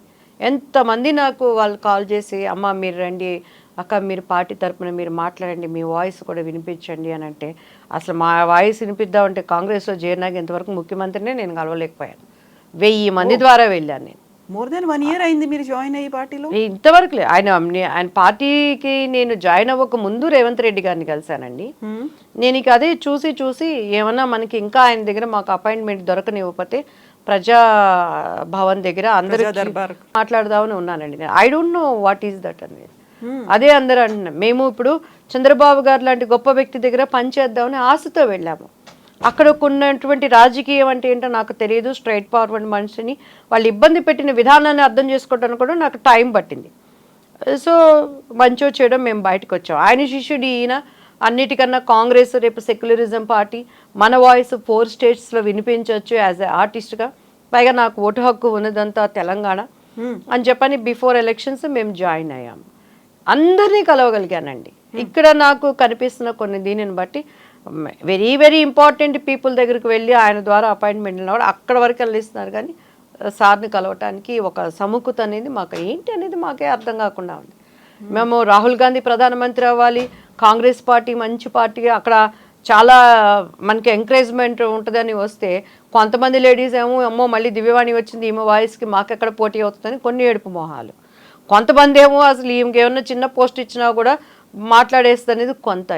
అసలు రేవంత్ గారు అంటే నాకు ఎంత అభిమానం అంటే ఆయన ఫైట్ చేసే విధానం కానీ ఆయన ఆ చాకచక్యం కానీ ఎంత ఆశతో వచ్చామో. రేపు మళ్ళీ డిసెంబర్ వస్తే 1 year అవుతుందండి. ఇంతవరకు ఆయన దగ్గర నాకు అపాయింట్మెంట్ దొరకలేదు. ఏడవాలా నవ్వాలా ఎవరికి మేము ఏం చెప్పుకోవాలో మాకే అర్థం కావట్లేదు. ఇప్పుడు మీరు కాంగ్రెస్ పార్టీ తెలంగాణలో అధికారం రావాలి అనేటువంటి ప్రచార క్యాంపెయినింగ్ కమిటీయా, దాంట్లో కూడా మీరు? అంటే నేను జాయిన్ అయిన వెంటనే స్టార్ క్యాంపెయినింగ్ వేశారండి. బిఫోర్ దట్ కూడా రేవంత్ గారిని కలిసాము. అండ్ తర్వాత ఎలక్షన్ మానిటరింగ్ కమిటీలో మనల్ని వేశారు. ఆయన బిజీగా ఉన్నారు, నేను కాదు అంటలేదు. కానీ అపాయింట్మెంట్ కోసం ఎంత గంటలు వెయిట్ చేశాను. అండ్ బట్టి గారిని కలిసాము. చాలా ఆయన పెద్ద మనసుతో చాలా మనల్ని మంచిగా మాట్లాడారు. సార్ ఇది మనం చేయగలము, స్టేట్లో ఎక్కడ ఉందన్నా కూడా మన వాయిస్ వినిపించడానికి కానీ జరుగుతున్న దానికి కానీ అని చెప్పని. తర్వాత మేము జాయిన్ అయినప్పుడు ఠాకరే గారి సమక్షంలో జాయిన్ అయ్యాము. దీపాదాస్ మున్షే గారిని కలిసాము. అలానే మధు యాష్కే గారు కానీ అందరూ మంచిగా కోఆపరేట్ చేసి డెఫినెట్గా. కానీ మెయిన్ ఇప్పుడు రేవంత్ రెడ్డి గారి ఆయన చెప్పిన దాంట్లోనే కదండి జరుగుతుంది అంతా. సో ఇప్పటికీ ఆయనని కలవలేకపోవటం నాకు చాలా బాధగా ఉంది. ఎంత ఆశతో అంటే అక్కడ మనం మిస్ అయిపోయిన ఆయన శిష్యుడిగా ఎంత ఉన్నా కూడా నా ఇది ఉంటుంది. మంచిగా మన భవిష్యత్తు ఒక మంచి లీడర్ కింద వర్క్ చేయాలనే ఆశతో మనం ఉన్నాము. ఇప్పుడు టీపీసీసీఏ కాదు, ఏపీసీసీ అక్కడ ప్రెసిడెంట్ కూడా షర్మిల గారే ఉన్నారు. ఒక ఉమెన్ ప్రెసిడెంట్గా ఉన్నటువంటి ఆంధ్రప్రదేశ్ కాంగ్రెస్ కమిటీ అక్కడికి వెళ్ళారా, కలిసారా, ఏం జరిగింది క్యాంపెయినింగ్ లో? ఇట్లా without designation how can I go అండి? మనకంటూ ఒక గుర్తింపు ఇవ్వకుండా పార్టీ నుంచి మనం ఎలా ఇవ్వగలం? అక్కడ ఉన్నటువంటి ఎవరు కొప్పలరాజు గారని, తర్వాత ఇంకా చాలామంది లోపల ఉన్న వాళ్ళకి కాల్ చేసి నేను మరీ అడిగాను. ఎందుకంటే మనకి వాయిస్ ఉంది. ఠాకరే గారి సమక్షంలో మేము జాయిన్ అయినప్పుడు నార్త్ ఇండియన్గా ఆయనకి అదే చెప్పారు. ఎంఐకి ఆర్టిస్ట్గా ఉంది, ఫేస్ వాల్యూ ఉంది, మంచి టాకింగ్ పవర్ ఉంది, కాబట్టి 4 స్టేట్స్కి కూడా ఉపయోగించుకోవచ్చు అని జాయిన్ అయ్యేటప్పుడు అలా చెప్పారు.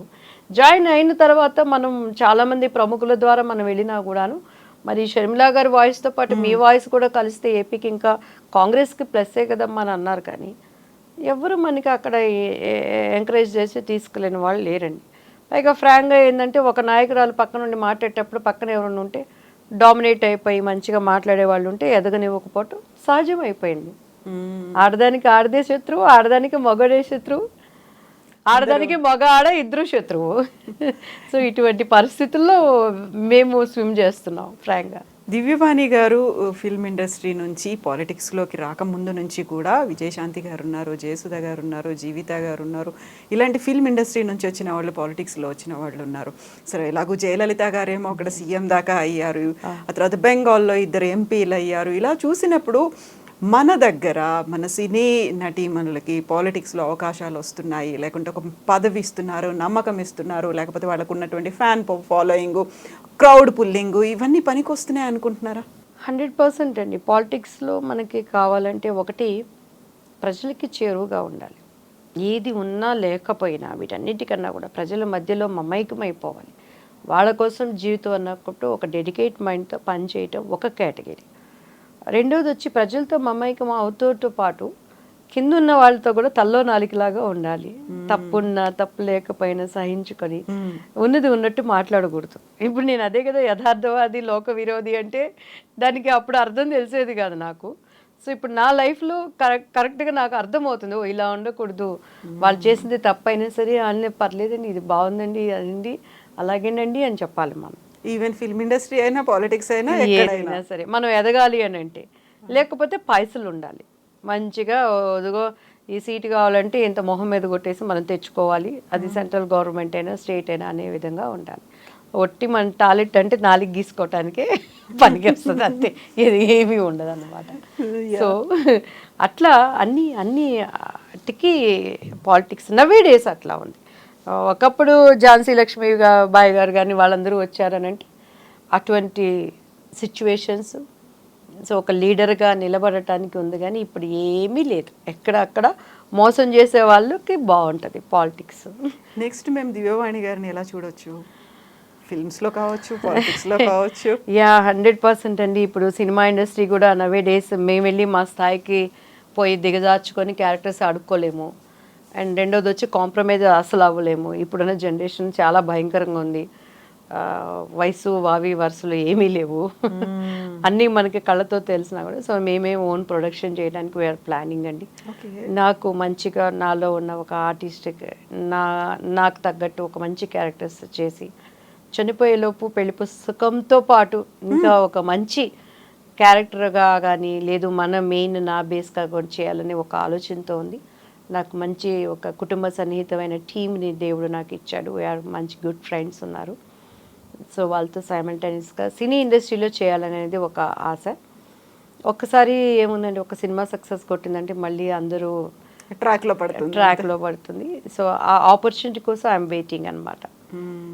అండ్ రెండోది వచ్చి పాలిటిక్స్లో మాత్రం నాకు సంఘటనలు ఏమైనా అక్కడున్న అధికారులు ఏమైనా నాలో నీతి నియమాలు ప్రజలకి చేరువగా ఉండాలనే మనసు నాకు ఉన్నప్పుడు దేవుడు తప్పకుండా నాకు ఒక రూట్ ఇస్తాడనేది నా ఆలోచన.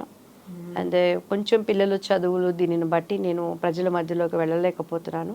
డెఫినెట్గా ఇటు తెలంగాణ కానీ ఏపీ కానీ చాలామంది ప్రజలు మనకి కాల్ చేసి మ్యామ్ మీకోసం మేమున్నాం, మీరు ఏ నిర్ణయం అంటే ఆ నిర్ణయం అనే దానికి గొప్ప ఇంకొకటి ఏంటంటే లేడీస్ అండి. పెట్టుకున్నారు దివ్యవాణి. ఆడదానికి ఆడదాని శత్రువు అంటారు. నా విషయంలో మాత్రం అది విరోధంగా చాలామంది లీడర్స్ అయ్యే కెపాసిటీ ఉన్నవాళ్ళు కూడా అమ్మ నీ మంచితనానికి మేము ఉన్నామని నాకు సపోర్ట్ చేసే ఉన్నాళ్ళు తప్పకుండాను. అది కులాలకి మతాలకి రాష్ట్రాలకి అండ్ పార్టీలకి అతీతంగా ఏ పార్టీలో ఉన్న ఆడదానికి అన్యాయం జరిగినా ఏ మతంలో ఉన్న వాళ్ళకి అన్యాయం జరిగినా ఒక టీం వర్క్గా వెళ్ళి న్యాయం కోసం పోరాటం చేస్తే ఈరోజు నాకు నేనున్న పార్టీలు నాకు పట్టం కట్టకపోవచ్చు, నేనున్న పార్టీలు నాకు ఒక అధికారాన్ని ఇవ్వకపోవచ్చు, కానీ ప్రజల గుండెలలో చేరువుగా ఉండాలనే దానికి మాత్రం అనుక్షణం నేను కష్టపడతానండి. ఎందుకంటే ఈరోజు నా బిడ్డకు ఆ కష్టం రాకపోవచ్చు, కానీ ఆ కష్టంలో ఉన్న ఒక బిడ్డను ఆదరించి నిలబెట్టగలిగానంటేనే అది నాకు నా మనసుకి ఎక్కడ లేని తృప్తినిస్తుంది. సో అటువంటి దానికోసం మంచి మనసున్న మనుషుల కోసం అండ్ మాకు సపోర్ట్ చేసే వ్యక్తులు కూడా కావాలి. ప్రతిదీ ఈరోజు ఆర్థికంగా కూడుకున్నది. ఒక 10 మందిని నాతో పాటు తీసుకువెళ్ళాలంటే వాళ్ళకి కాఫీలు భోజనం ముట్టి కొన్ని రోజుల వరకు నేను చేయగలను. సో ఎంతోమంది ఎంతెంతో డబ్బులు పబ్బులకి వెళ్ళి రాంగ్ రూట్లో ఉండి ఖర్చు పెట్టుకొని వేస్ట్ చేసుకుంటున్నారు. సో నేను దానికి కూడా ఒక టీంని సిద్ధపరచుకొని మమ్మల్ని నడిపించే వాళ్ళు ఉండటానికి కూడా వీఆర్ ప్లానింగ్ సూన్. అటువంటి దానిని కూడాను అది ఏ రాష్ట్రమైనా ఎక్కడున్నా కూడా వెళ్ళి చేయటానికి నా శక్తి ఉన్నంత వరకు. ఎందుకంటే దేవుడు నాకు ఐఎమ్ అచీవ్ ఎవ్రీథింగ్. బిడ్డలు పెద్దవాళ్ళు అయ్యారు, దేవుడు కృపను బట్టి వాళ్ళు మంచి స్థానంలో ఉన్నారు. సో చేయాలనేటువంటిది ఒక ఆలోచన ఉంది. దానికి మెల్లమెల్లగా నడకలు నేర్పడానికి ప్రయత్నం చేస్తున్నాను. అండ్ ఉన్న టీంను కూడా ఫిల్టర్ చేసుకోవాలి. సో మన వెనకాలే ఉండి ఎవరి స్వభావం ఎట్లా ఉంటుందో మనకు తెలియదు. ఒక సమిష్టి కృషిగా నేను చేయాల్సిందాన్ని. గాంధీ గారు లాంటి వాళ్ళకే పక్కన గాడ్సేలు ఉన్నారు. I'm nothing in front of him కదండి. ఇప్పుడు దేవుడు అన్నారు, మతము అన్నారు, ఇవన్నీ అయిన తర్వాత సడన్గా అప్పటిదాకా ఉన్నటువంటి దివ్యవాణి గారు చాలా పూజలు కనిపించాయి సినిమాల్లో, ఇవన్నీ సడన్గా పోయి క్రిస్టియానిటీలోకి వెళ్ళారు. మీరే వెళ్ళారా, ఎవరైనా తీసుకెళ్లారా? హస్బెండ్, ఫ్యామిలీ ఏంటి అసలు మీతో పాటు ఎలా వచ్చేసారు అందులోకి? అట్లేం లేదండి. బైబుల్ ఈజ్ ట్రూ అంతే, నేను నమ్మాను. ఎందుకంటే చరిత్ర తీసుకుంటే క్రీస్తు శకం క్రీస్తు పూర్వమే, కానీ ఇంకొకరిది లేదు. బైబుల్ చరిత్ర, దానికి ఆధారాలు ఉన్నాయి. అసలు క్రీస్తు ఎవరు, ఈ లోకానికి ఎందుకు వచ్చాడు, ఆయన ఎవరిని చంపలేదు. ఎక్కడైనా చరిత్రలో మనం తీసుకుంటే ఎవరిని చంపలేదు, రాజ్యాల మీద దండెత్తలేదు, ఇంకొకళ్ళ ప్రాణం ఎక్కడ ఆయన తీయలేదు, అండ్ ఎక్కడ ఆయన నోటెమ్మట ఒక చెడును మనం చూడలేదు. ఆయన గన్ పట్టుకున్నట్టు కానీ బాణాలు పట్టుకున్నట్టు కానీ ఎక్కడ ఒక మాదిరికరమైన జీవితం, ఒక మనుష్యుడు ఎట్లా ఉండేదని చూపించాడు. నా మార్గంలో నడవండి అన్నాడు.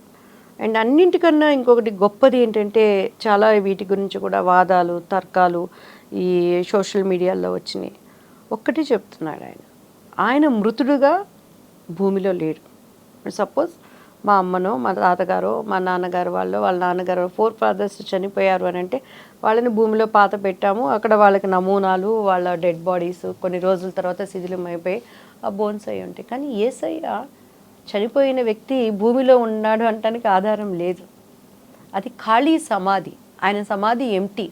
సో ఆయన ఏమయ్యాడు, పైకి వెళ్ళాడు. ఎలా వెళ్ళాను, నేను అలా వస్తాను అని చెప్తున్నాడు. ఒక క్రైస్తవ జీవితం విశ్వాసం అండి. Bible is different.